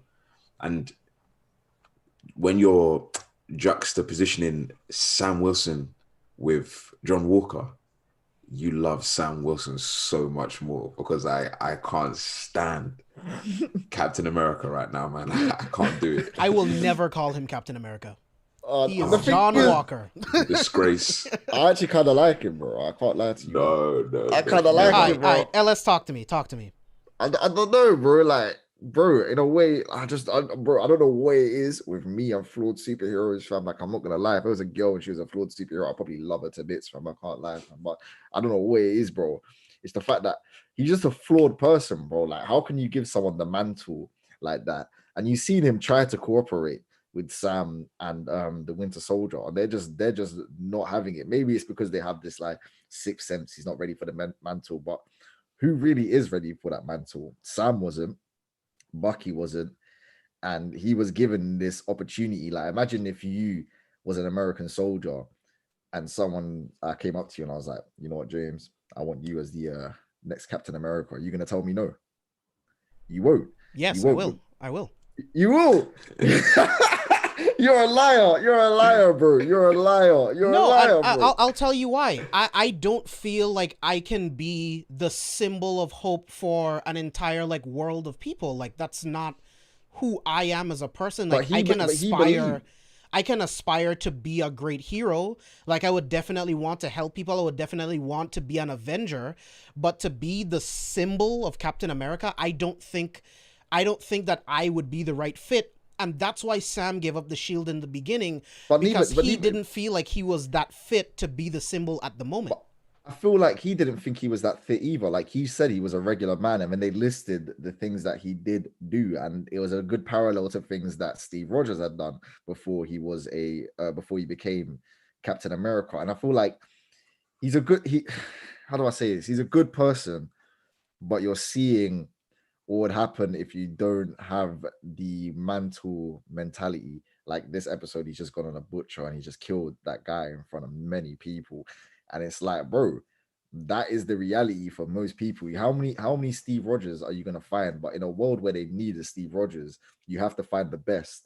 And he's just the best, maybe, of a bad bunch. He was the best physically. Like he was a perfect physical specimen, but that doesn't make you right to be a symbol. You can be a great soldier and not be capable of being a general.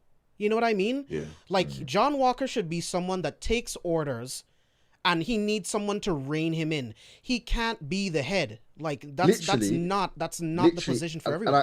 And I think there's a race here thing, because you going on there, I think Lamar would actually make a good Captain America. Yes, he was a good man, a genuinely good man, and John Walker was great friends with him, because I feel like with Battlestar seeing the goodness within John, it made him feel like he was a good person. But I don't think that he actually is a straight up good person.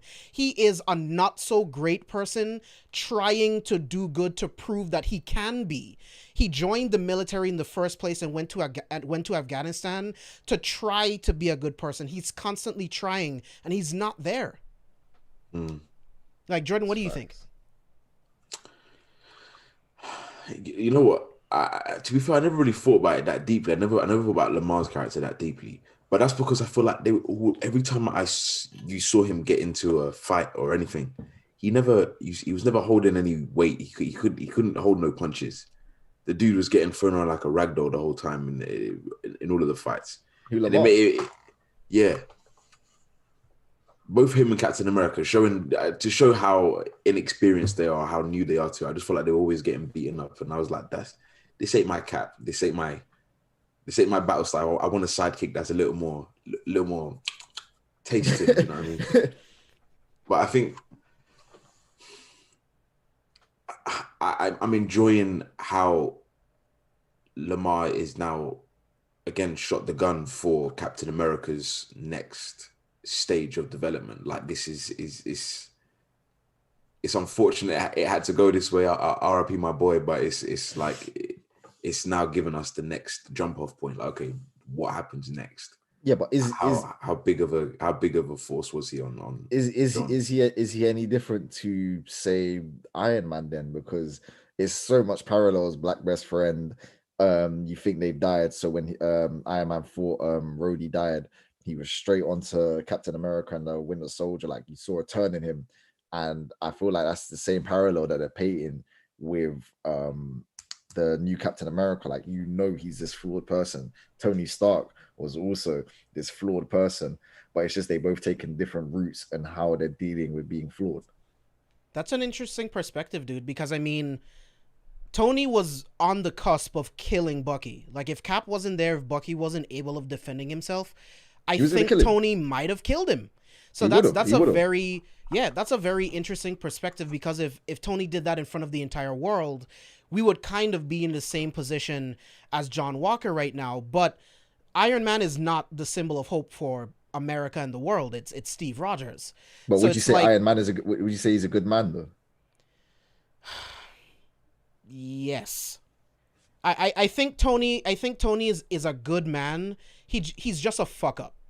right? I think Tony's just a fuck up. Like when he created Ultron, he had the greatest sense of justice in mind. He wanted to create Ultron in his words, to create a suit of armor around the world. Much like Superman, he can't be everywhere in the world, right? But with Ultron, with the Ultron bots and the Avengers, you could be every place around the world trying to help everyone. So he was trying to do all of the right things. He's just a fuck up. I don't think that John Walker is that same type of person, because his first inkling is violence, though. Look at what Sam did in the episode. The first thing that he wanted to do with Carly is talk her down, bro.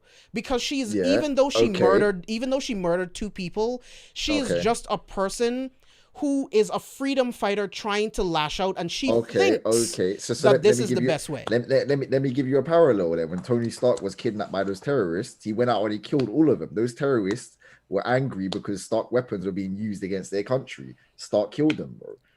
But the 10 Rings were using Stark tech to terrorize countries, bro. Entire countries. They used those weapons to subjugate countries. That's not the same thing in my mind. So you feel like they deserve to die, but those super soldiers, they don't? Not deserve to die, and I definitely don't think the Flag Smashers deserve to die. But I don't know, man. But the terrorists do deserve to die. But they're both doing the same things. They're both killing people. And Tony Stark killed people. The Flag Smashers killed 2 people. The 10 Rings murdered thousands to tens of thousands of people. Like, I feel like that's just a different level. And again, the Flag Smashers are freedom fighters. They are fighting for freedom. They are stealing food. They're stealing meds, resources to help displace people that the government claim that they're helping. And people are starving, living on the streets. To me, that's different. They're rising up to take a stand. And yes, Carly went way too far. And none of the Flag Smashers agree with her, but they're willing to follow her because of what she stands for.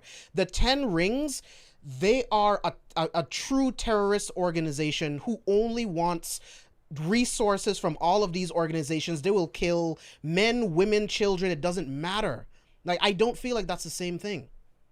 Okay, maybe not even not the Flag Smashers, the 10 Rings, but what about the people that in Iron Man 3? I know you hate this film anyway.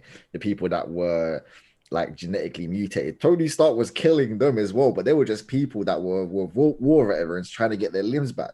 I'll give you that. Then they ended up working for this organization, but Tony Stark killed them, bro. So like the same parallels that Tony Stark has is the same with this new Captain America, bro. Like, bro, and you say Tony Stark's a good man.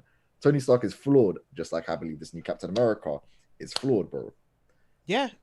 Yeah, I can't argue with that. I just feel slightly differently, but you make really good points, dude. It's definitely something that I didn't even think about. Like, Jordan, where do you stand on this? I agree. I feel like I'm learning. I feel like I'm seeing some different viewpoints that I didn't allow myself to see. I feel like I've just kind of part of it. I feel like it's the nostalgia of it. Where I've my Captain America was Steve Rogers. It's Chris Evans. Boom. That's a full stop. To see somebody else have the costume now, even if it was Sam, I don't know. I feel like it's never going to live up to what we already know, what I'm loving already. But it's cool to see a different story. It's cool to just see how it unfolds and see where it's going. I feel like John Walker. I don't know if this is a story of redemption. Like, is this now a redemption story, or is he going to get worse and worse from here? I feel like he's going to get worse. He's going to get worse. 100%. It's going to get worse and worse, bro. Once you get your first murder, the second one comes naturally, bro. Yeah. Okay. That's it. That's how it goes. Yeah. So let's start at the top of the episode. Let's start at the top of this new episode. We start 6 years ago in Wakanda with AO and Bucky, working with him, trying to release him from the Winter Soldier programming, right? I thought that was a brilliant scene. The moment that I saw that it was Wakanda and I heard the score, I was standing up in my chair, bro. I loved it so much. I love the Dora Milaje. I love AO. And watching her work with him, you instantly get the connection that they've had, right? Because I highly doubt that Bucky has this connection with all of the Dora Milaje. So when AO shows up at the end of episode 3, with this beginning, you now see that connection way more between them, and why she feels betrayed by Bucky letting Zemo out of prison, knowing what Zemo cost them, right? So I love that scene with AO going through the phrases, trying to see if Bucky will turn, and then the acting by Sebastian Stan in that scene, like just like trying to fight the programming and realizing when he can beat it. He actually smiled, bro. Like, that made me so happy inside, because when was the last time we saw Bucky smile, right? That was before we lost him in the first Avenger. We haven't seen him smile. So to me, that was an amazing. Jordan, like, what did you think of that opening scene? I feel like when I watched it, it didn't feel like TV. It felt like MCU. Do you know what I mean? And I feel like that's what you're always waiting for. You're waiting for those moments in the TV shows where you're like, okay, yeah, this feels like the movies. And that scene felt like the movies from beginning to end. When I heard the score, I was like, yeah, okay, let me tune in. Let me put my phone down. Let me put the snacks down. I'm watching. And that's what it felt like. And I got the same feeling, to be fair, in episode 1 when we was getting the dogfights with Sam. It gave me the same feeling. I thought they splashed the budget. They splashed the budget on this one. You can feel it, and I got that same feeling. Sebastian Stan, stand up, man, because it was a performance for sure. And I feel like it's a thing where, like, that whole scene it's a comic book movie, but it's a very close relation to fighting your own demons. Like, to see someone overcome their own demons is a good thing in its own. And like I said, I feel like that resonated with me. And the whole thing with adding Wakanda in as well, like this, like we're finally going into the phase where everything just actually feels like a connected universe. Stuff gets thrown back to there. And with everything that's happened with the death of Chadwick Boseman as well, like, we don't know what's happening with Wakanda. And I feel like every time people are watching Black Panther, it's kind of, how do I say, like, bittersweet, if you know what I'm saying. So to see it back here in this fresh new take with the score, and to have a happy moment with the Winter Soldier, it really did stick with me. So yeah, I respect that a lot as well. I don't know what's going to happen with Black Panther 2. I heard they're doing recastings for the Black Panther. I don't know what's going on. Well, Kevin Feige and Ryan Coogler confirmed that they will not be recasting him. Oh, okay. So that's going to be very interesting. I don't know if they're going to say he died on, like, a mission. I don't know if once we get to Black Panther 2 that they'll say that he's off on a mission and that's why he's not in the movie.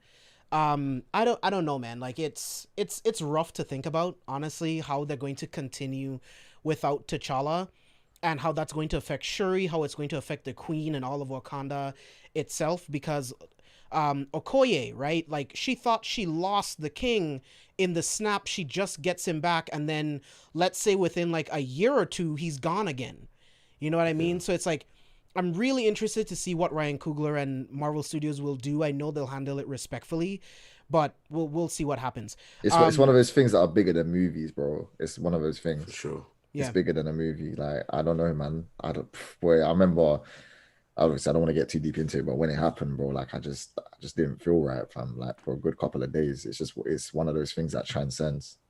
Yeah, it broke me, honestly. Like, I love Chadwick. I love all of his movies, except one.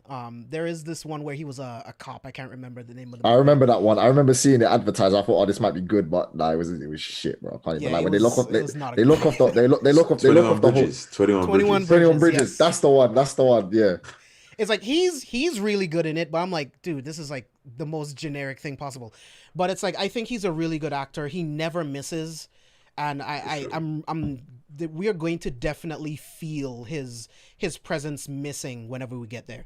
But jumping back to Falcon and Winter Soldier, how do you feel about Zemo's stance when it comes to super soldiers? Like, he even references that he thinks the Avengers are much like the Nazis, because having a group of people with having so much power and so much, like, like deciding power over like what happens, who gets saved, right? Like he feels like they're kind of the same. And I hate that comparison. Like I get where he's coming from, but I hate that comparison that he makes between the Avengers and the Nazis, and just the fact that super soldiers exist in general. So LS, like, what do you think about that?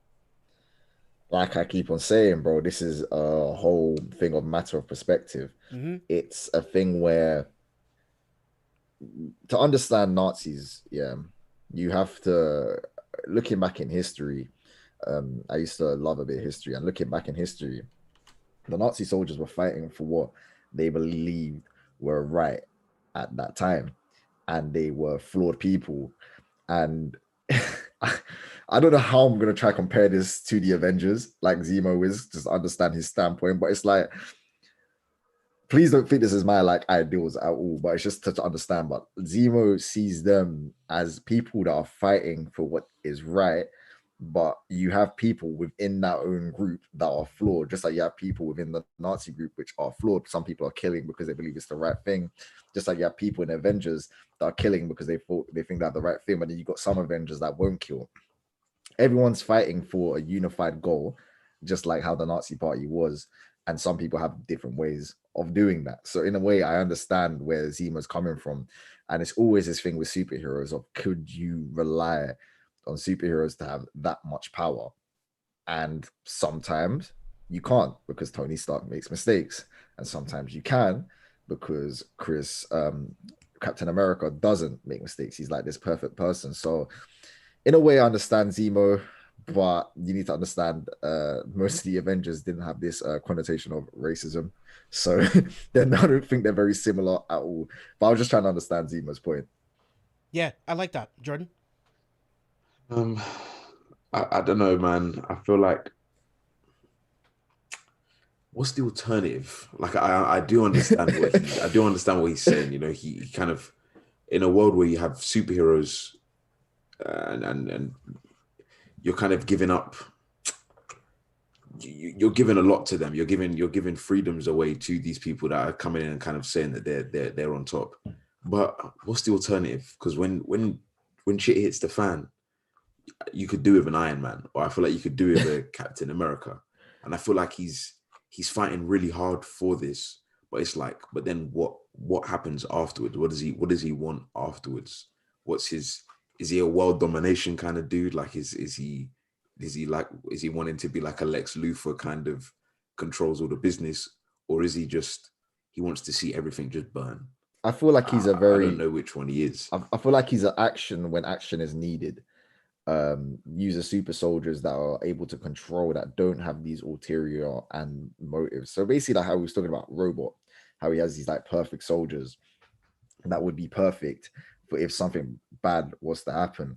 So for example, like with the whole ideal with Zemo, he's angry about what happened in Sokovia with his family, etc. He believes that if he had his own super soldiers, you'd be able to tell them like, oh, make sure you handle it this way, and not the way that, say, Tony Stark would handle it, because Tony Stark is a person, he's flawed, where these super soldiers would be under one control and believe that everything will be done perfectly. So that's his alternative.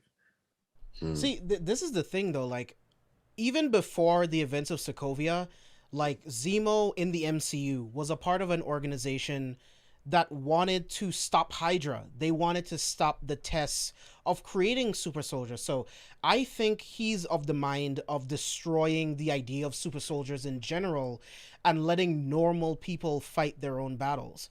Like the reason why I think he hates Tony Stark is because Tony Stark overstepped, right? In creating Ultron, he almost wiped out all life on the planet. He wiped out Sokovia isn't even a country anymore. Sokovia has been absorbed. During the blip, it was absorbed into another country. And the only thing that's left of Sokovia is this monument. And he just feels like people with all of this power shouldn't exist. And these types of decisions should be made by normal men and women, right? And I kind of like that in a way.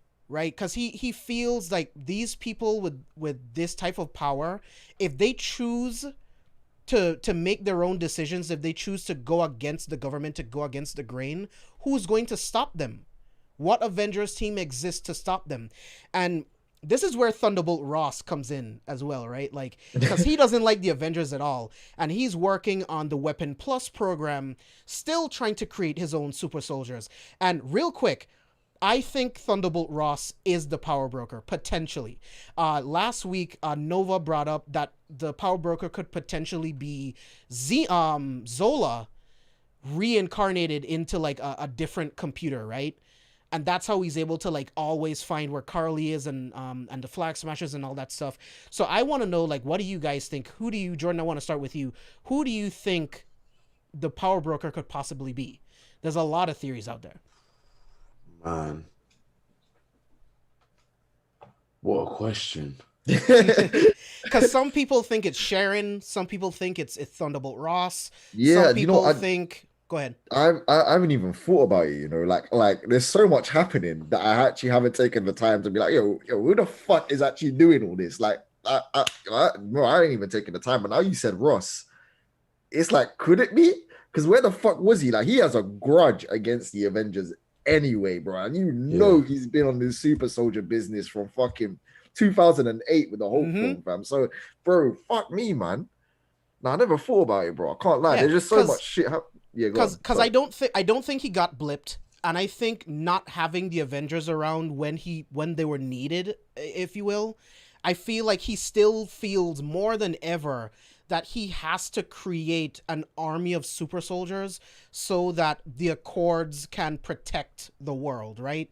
Where was I going with that? The difference with with Sharon being like, I don't subscribe to Sharon being the power broker, because what does she get out of having an army of super soldiers, right? What does she get out of that? Thunderbolt Ross has always wanted to replace the Avengers, which is why I think it could be him. He would have the money, he would have the resources to like funnel money from the government to have this scientist work on that stuff. Because another thing, that same scientist that Zemo killed in the previous episode was working with Ross previously, working on the Weapon Plus program under a completely different name. How the fuck do you know that? Because I'm JB, bro. Bro, how the fuck, bro? Sometimes I think I'm analyzing stuff, and then I'll talk to James, and I'll be like, you know what, bro? I ain't analyzing shit. No, but from the comics, right? Like that scientist went under different aliases. So in the comics, that scientist was actually alive in the 40s and the 50s, working on Isaiah. He was actually working on Isaiah, trying to get the formula from his DNA, right? But in the MCU, he's in present day, and one of those aliases was written on a vial or a bag of something of the super soldier serum from the 2008 Incredible Hulk movie that was injected into Abomination. So it's like, it's crazy, bro. It really could be Ross. I think it is. Like, I just don't see what Sharon would gain from having an army of super soldiers. It goes against everything that Peggy stood for. It goes against everything Steve stood for, she stood for. I know people can change in 5 years, but I feel like that's such a huge jump to, oh, now I want to create an army of super soldiers. I don't buy it. Yeah, I don't understand Sharon's motives. I don't know what she's really here for. Because then, like you said, that she if I'm right, she said that she's banned from the USA, but I feel like she's still working with the USA. I don't know. I don't know her motives, so I don't think she would be one. I feel like it would be a cop out to use Zola. What's his name? Zola. I feel like it would be a cop out to use Zola, and I think you're on the nail here. I think it is Ross. Why do you feel like it would be a cop out?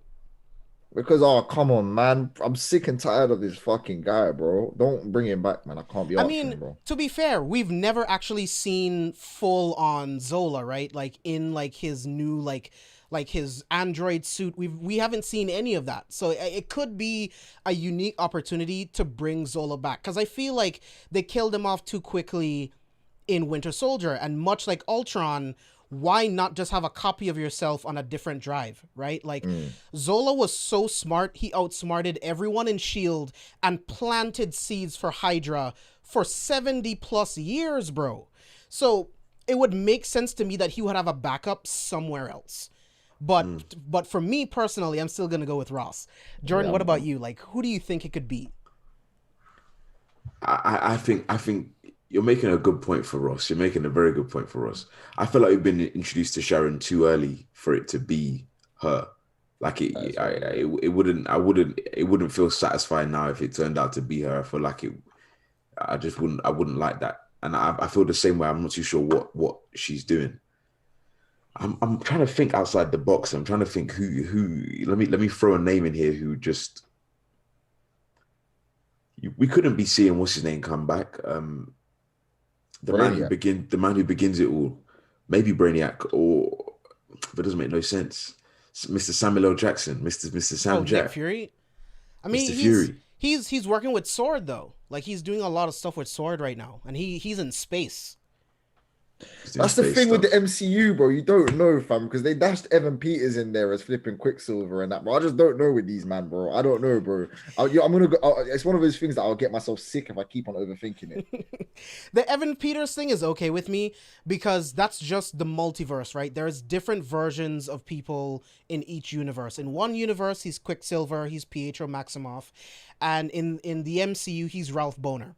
Why did they do that, bro? Like, I'm still angry with that, you know. I don't know. Like I was watching an interview with one of the main writers of the show, and he just thought that it would be great to have Evan Peters, and it would be a great gag for his name to be Ralph Boner, because Boner was a character from Growing Pains. That was Leonardo DiCaprio's character on Growing Pains. So he just thought it would be another like TV Easter egg to have the name be that. But who knows? He could still have some greater use within the MCU later on. Who knows if Agatha's powers and Wanda's powers mixed together could change his DNA? We don't know what could happen, right? I don't know. I actually don't know where the MCU is heading. Like I'm watching all these stuff like, yeah, this is interesting. The fuck is going on? I feel like it's very reminiscent to 2013, 2012 when I was going to Jordan in the library for theories, and I feel like it's very reminiscent of that. I just don't know what the fuck is going on. There was a period where I knew what was happening, like at the end of Infinity War. I was like, nah, they're gonna come back in Endgame, use that quantum theory stuff, but now I don't fucking know, man. But let's jump to the scene in the show where Sam tells John Walker that let me go talk to Carly. I have dealt with people that have dealt with trauma for a long time. Let me talk to her. And I feel like this was a moment for John Walker to see this as a hero moment. It's not all about shooting guns, throwing the shield, and punching, right? If you can see someone, you should try to talk to them first, bro. That's what a hero's first inkling should do. Talk them down. And if that doesn't work, subdue them so that they can then be arrested. So, like, what did you guys think about that scene of Sam and Carly talking to each other and him just trying to talk her down? I think, you know, it was perfectly setting up why Sam is next in line to take the shield. It was just like, this is what I've been waiting for him to do this whole time. Show us why you are Captain America, or why you're the next up. And I feel like it just pushed the two of them further apart. It pushed Sam and John further apart from each other, which is nice. It's building up to a nice crescendo. Do you know what I mean? I can see it all rising. I can see where we're headed to, and it was a nice push in the right direction. And then again, here I go with the matter of perspective of can you always take that risk? Like they really have to know what they're up against. Like if Thor was in that situation, you think Thor's talking his way out of this? No, Thor is hammer spinning, grabbing each single one of them, and they're being captured, bro. Like it's just how it is. It's like he believed he had the power to capture them, and because he didn't at that moment, and they escaped, his best friend died. Like, could you have taken the risk of them talking and for it to go either way? And then risk more civilians. And like we said, his best friend died because they didn't manage to catch him at that moment. But that's the job of Captain America. The job of Captain America is to know when to do what. When is it right to talk and when is it right to do action? What John Walker's doing is this dude is just straight action. Yeah, but that's John Walker's interpretation of Captain America, bro. Because Like, I feel like if he didn't interfere, if he let Sam continue to talk to Carly, there I was a don't risk. I don't think he would have been able to completely talk her out of In everything that 10, she was but doing. you need to deep in 10 minutes. You're not going to be able to stop someone's whole ideal that they've had from this many years. They gave him 10 minutes, bro. Like, you can't take that risk, fam. You can't take that risk. So that's why I say, in a way, I agree with him, fam, because and then she managed to escape. If they went in there all action at first and managed to get her when she was in that funeral place, because they would She have been would have able to, I escaped believe. anyway. She would I have. don't know, but you don't know. You don't know that. I feel like she would have escaped anyway, and the same thing would have ended up happening anyway. Nah, I don't think so, bro. He believed he could have captured her in that time. He couldn't have. He didn't have the serum yet, and he was up against an army of super soldiers. He stood no chance. There's no way he would have caught them. Carly is way too fast. She's way too strong. She would have gotten away. If John Walker stepped in, she would have threw him like a rag doll and moved on. She would have run away. The same thing would have happened if they interacted. Like, I get where you're coming from. I definitely see that perspective and not wanting to take the chance. But it's on the hero to take that chance because talking to someone is the right choice first. You should not, like Jordan was just saying, you should not just choose action and violence. That's not the way. Yes. Did she kill 2 people and cause a lot of other people to be injured? Yes, but these people are still technically people who are trying to fight for freedom. You should at least try to talk to them first. And if negotiations don't work, then you give them the hands. But you take that risk. That is your job as a hero, bro. Yeah. And you know what? Yeah, I feel like I do kind of agree. And I feel like that's what shows Falcon different to be from Captain America. As in Captain America, like, he would talk, but I don't remember Captain America holding many negotiations, if you know what I'm saying. He was still a man lost in this new world of technology and the way that people are. Like, Sam's been here and knows how people are. Sam, as he said, he helped with soldier therapy. And I feel like that's what makes him different. He's not a guy on serum. He's human and understands humans. And I feel like that's what makes him more of a mantle, I guess, than anyone else. Maybe even more of a mantle than Captain America could be. Yeah, he said in the episode, like, he just feels like the world could do better and he's doing his part.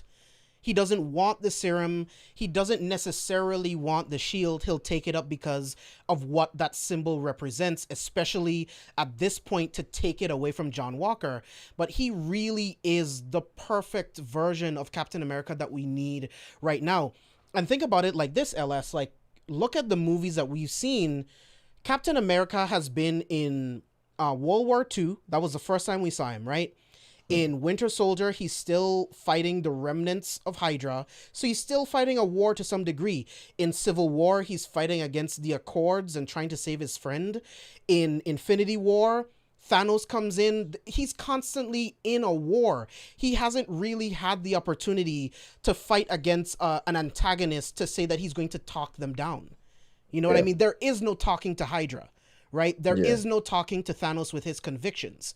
So he hasn't even been in that position in the MCU to make that type of decision to just talk to someone. You know what I mean? I feel like they should have dashed Falcon out to talk to Thanos. We might have not snapped anything. we might have got completely different. We might have got a completely different ending. But I want to talk about one of my favorite moments of the entire episode. Probably my absolute favorite moment of the episode is where the Dora Milaje comes in and they just beat the shit out of everyone in the room.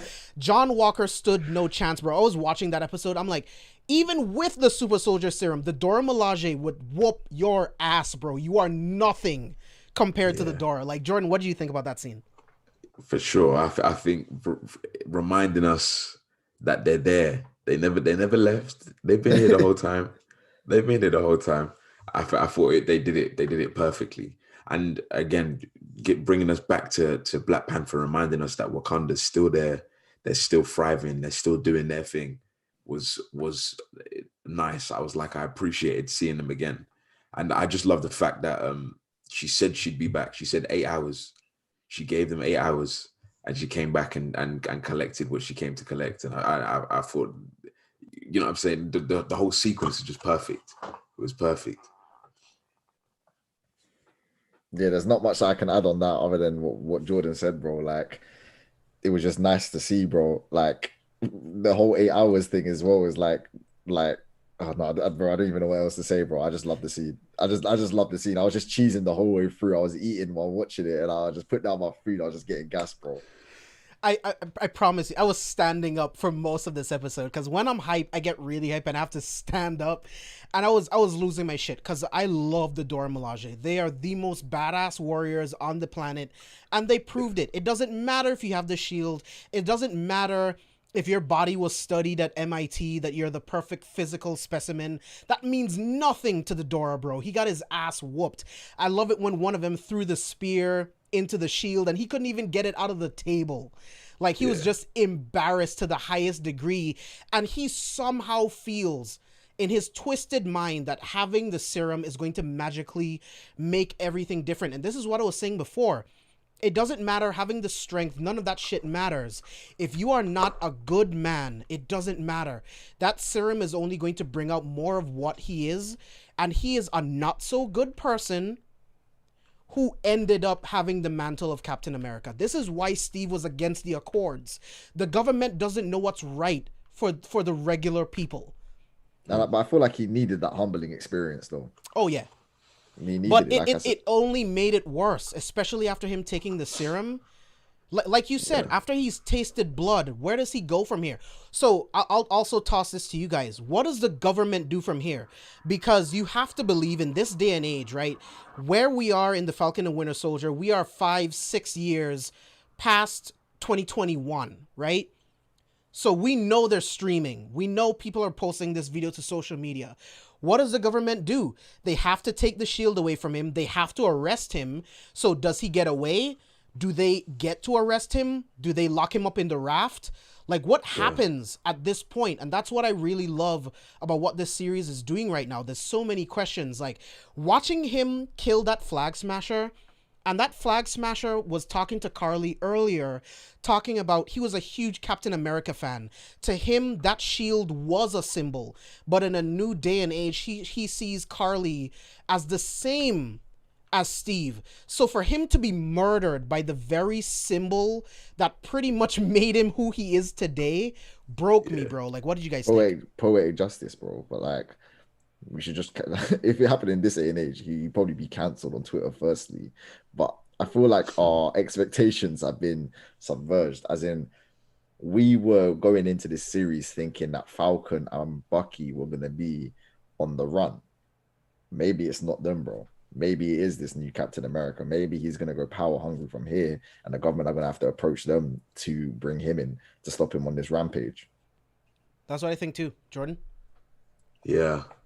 I think it built to that nice crescendo that I was talking about there, where it's like I was waiting for something to come that's going to tip this dude over the edge, and then it delivered, and I'm like, okay, and let me see where this goes when we go from here. You'd have to take the shield from him. You'd have to distance yourself. The government would have to distance themselves. So now it's like, what does this dude do on his own? Yeah, because now he doesn't even have his voice of reason there, which was Lamar. Yeah. Like, this guy is going to become a lost cause, a murderer, and people are going to know this. And I feel like after the whole ordeal, that's when they're going to ask him, Falcon, to be the Winter Soldier again. Not the Winter Soldier, sorry, Captain America. Sorry, my bad. Nova brings up something interesting. Do you think the government could actually be like, oh, we're just going to put him on administrative leave? Yes. That would piss me off, bro. Yes. Imagine. That seems like such a thing that the government would do because of how important he is. And that's wrong, man. And you can keep the shield. You can keep the shield with you whilst you're on leave. You can keep the equipment. Bro, I feel like the government's just going to argue that person was a terrorist, so they were right. Like, the government's never going to back down on their word, ever. So I feel like that's what's going to happen. I feel like they're going to allow him to do what he needs to do. Yeah, I think he goes on the run after this. And if there is a season 2, I said this before, but if there is a season 2, I think it's going to be about Sam and Bucky trying to go after him and stop him, and also stopping the power broker. So this is another thing that I think that Walker is going to go on the run and will be taken in by the power broker to, one, try to extract whatever he could from his blood to try to recreate the serum again, especially after his main scientist is dead. And Walker is going to need a benefactor for him to continue doing whatever he's doing. So now the power broker will have even more muscle against the Flag Smashers, against the Avengers, and anyone who would oppose him. What do you guys think about that? Shall I go first? Oh yeah, I swear this is the same type of serum that kind of made the Hulk, right? It's a different version. Well then, yeah, I feel like I feel like he's one of those people that's gonna be maybe very easy to manipulate, and like you said, you're gonna have this Hulking fucking fake Captain America, under the influence of the Flag Smashers, etc., and it's just gonna be all mad.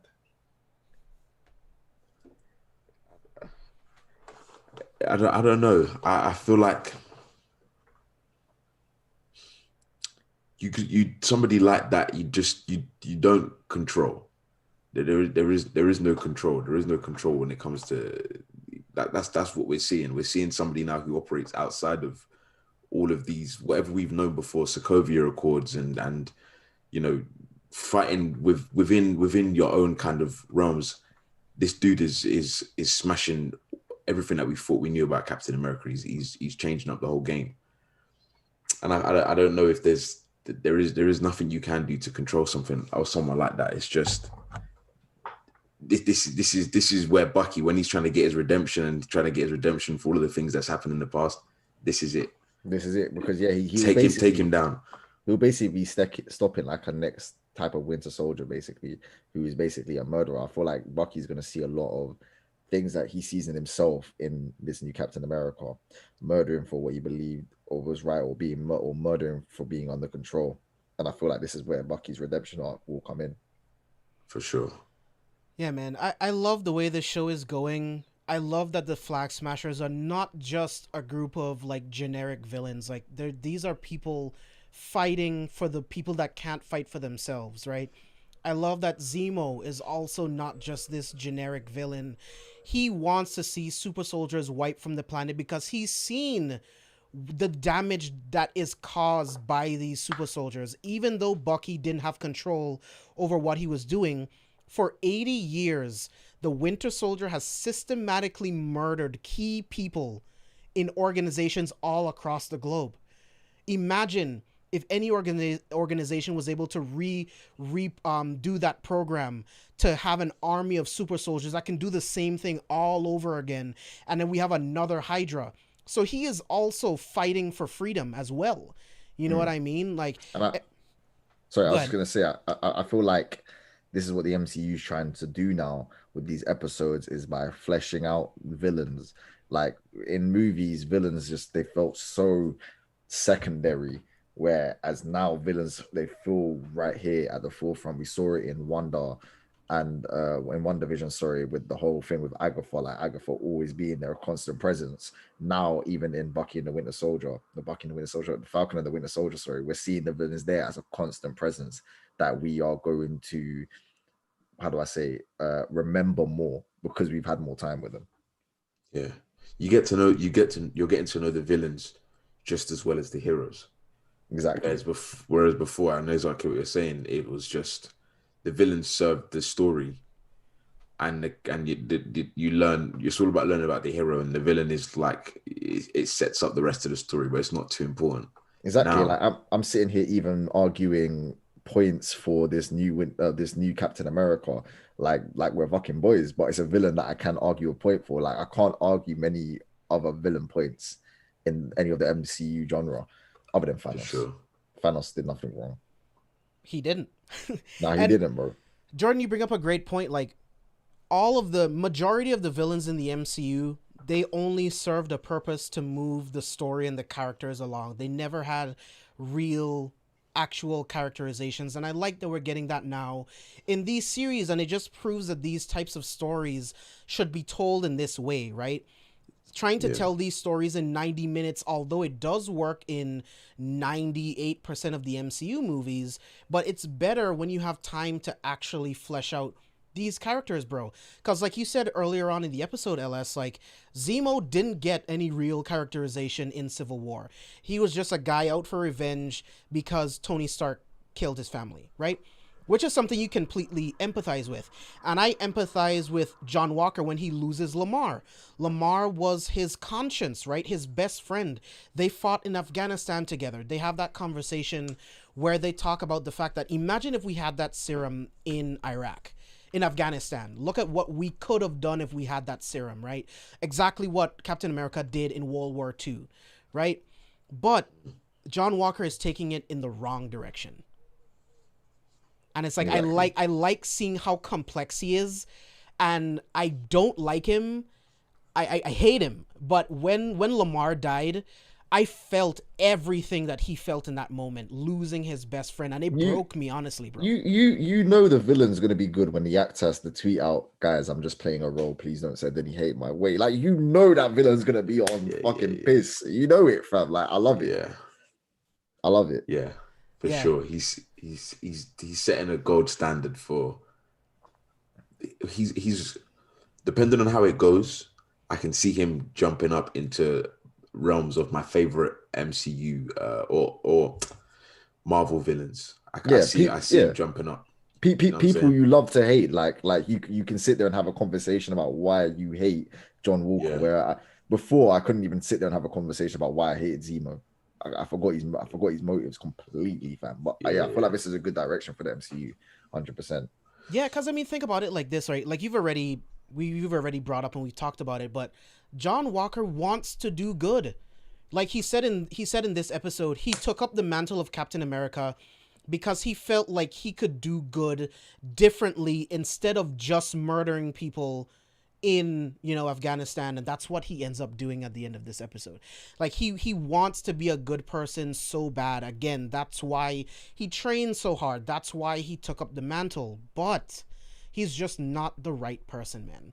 But it's like one of those things where you can't try to be someone you're not. You can't try to be a good person. You should just be a good person, like that. It's like that type of parallel. I can't fault him, you know what I mean? Like, I'm not a perfect person. Like, I have my bad moments, you know what I mean? But I strive to be good. I strive to be good to the people around me, to the people that I care about. And like I said before, I would definitely, like, if I didn't, like, get my degree in music, I was going to become a soldier.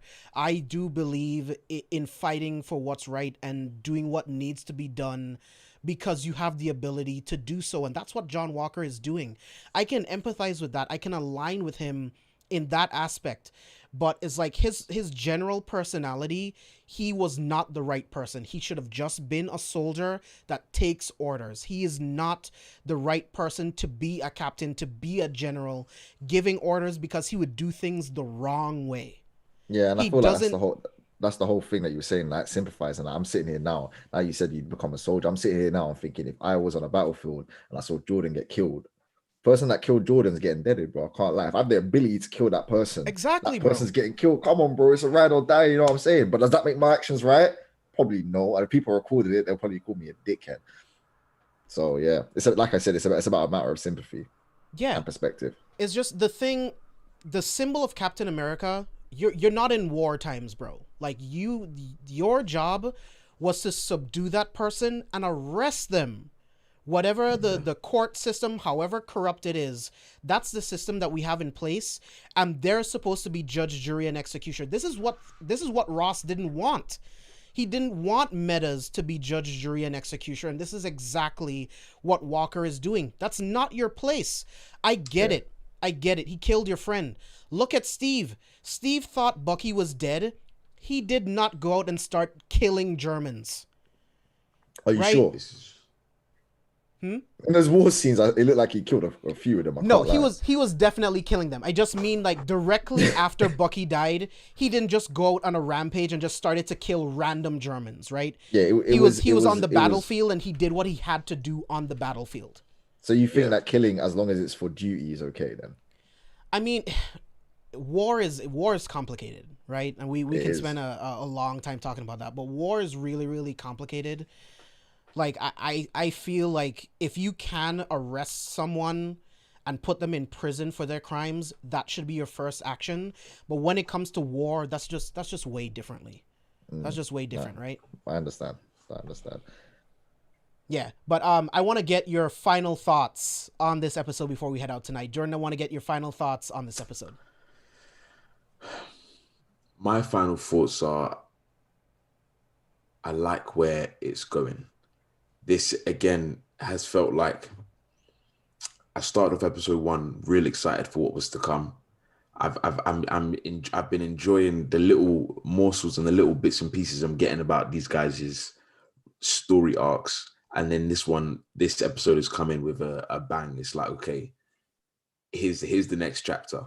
And I'm excited to see, how does John Walker unfold? Who does he become? What does this mean for his story? What does it mean for Sam?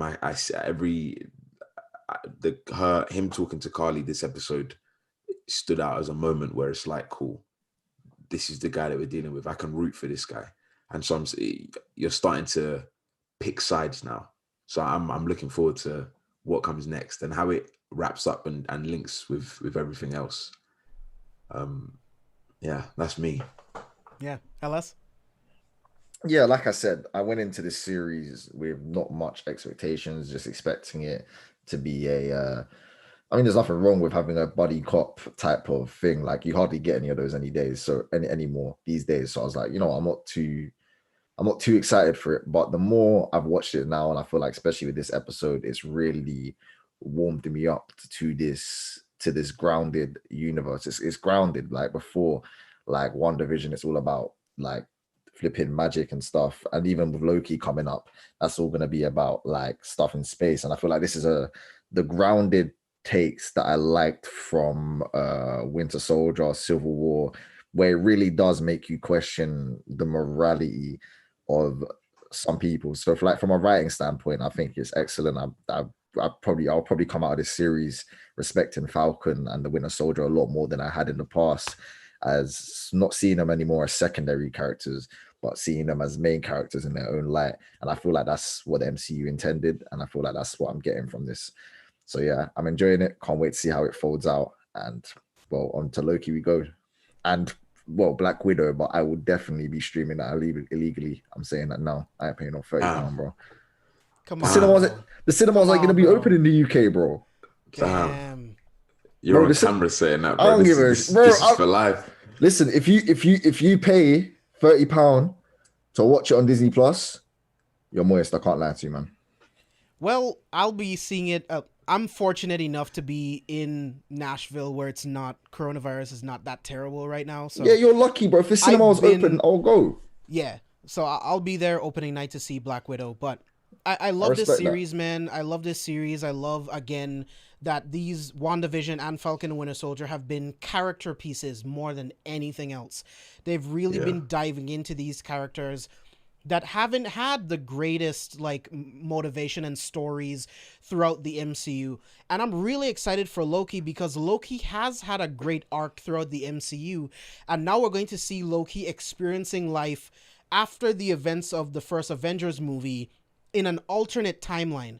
So that's going to be very, very interesting to see how all of that plays out. Yeah, and I feel like just to add on what you were saying there, it's just about making secondary characters and giving them their own limelight. It's like seeing Loki without Thor. Like, what is Loki going to be like without Thor? And I feel like that's a good way to staple him as a main character, just like they're doing with Falcon and the Winter Soldier. Sorry to cut you off, bro. Sorry. No, you're good. It was good.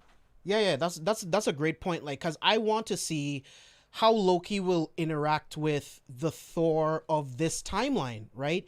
Because all of that redemption that Loki got after the events of the first Avengers movie, that's all gone.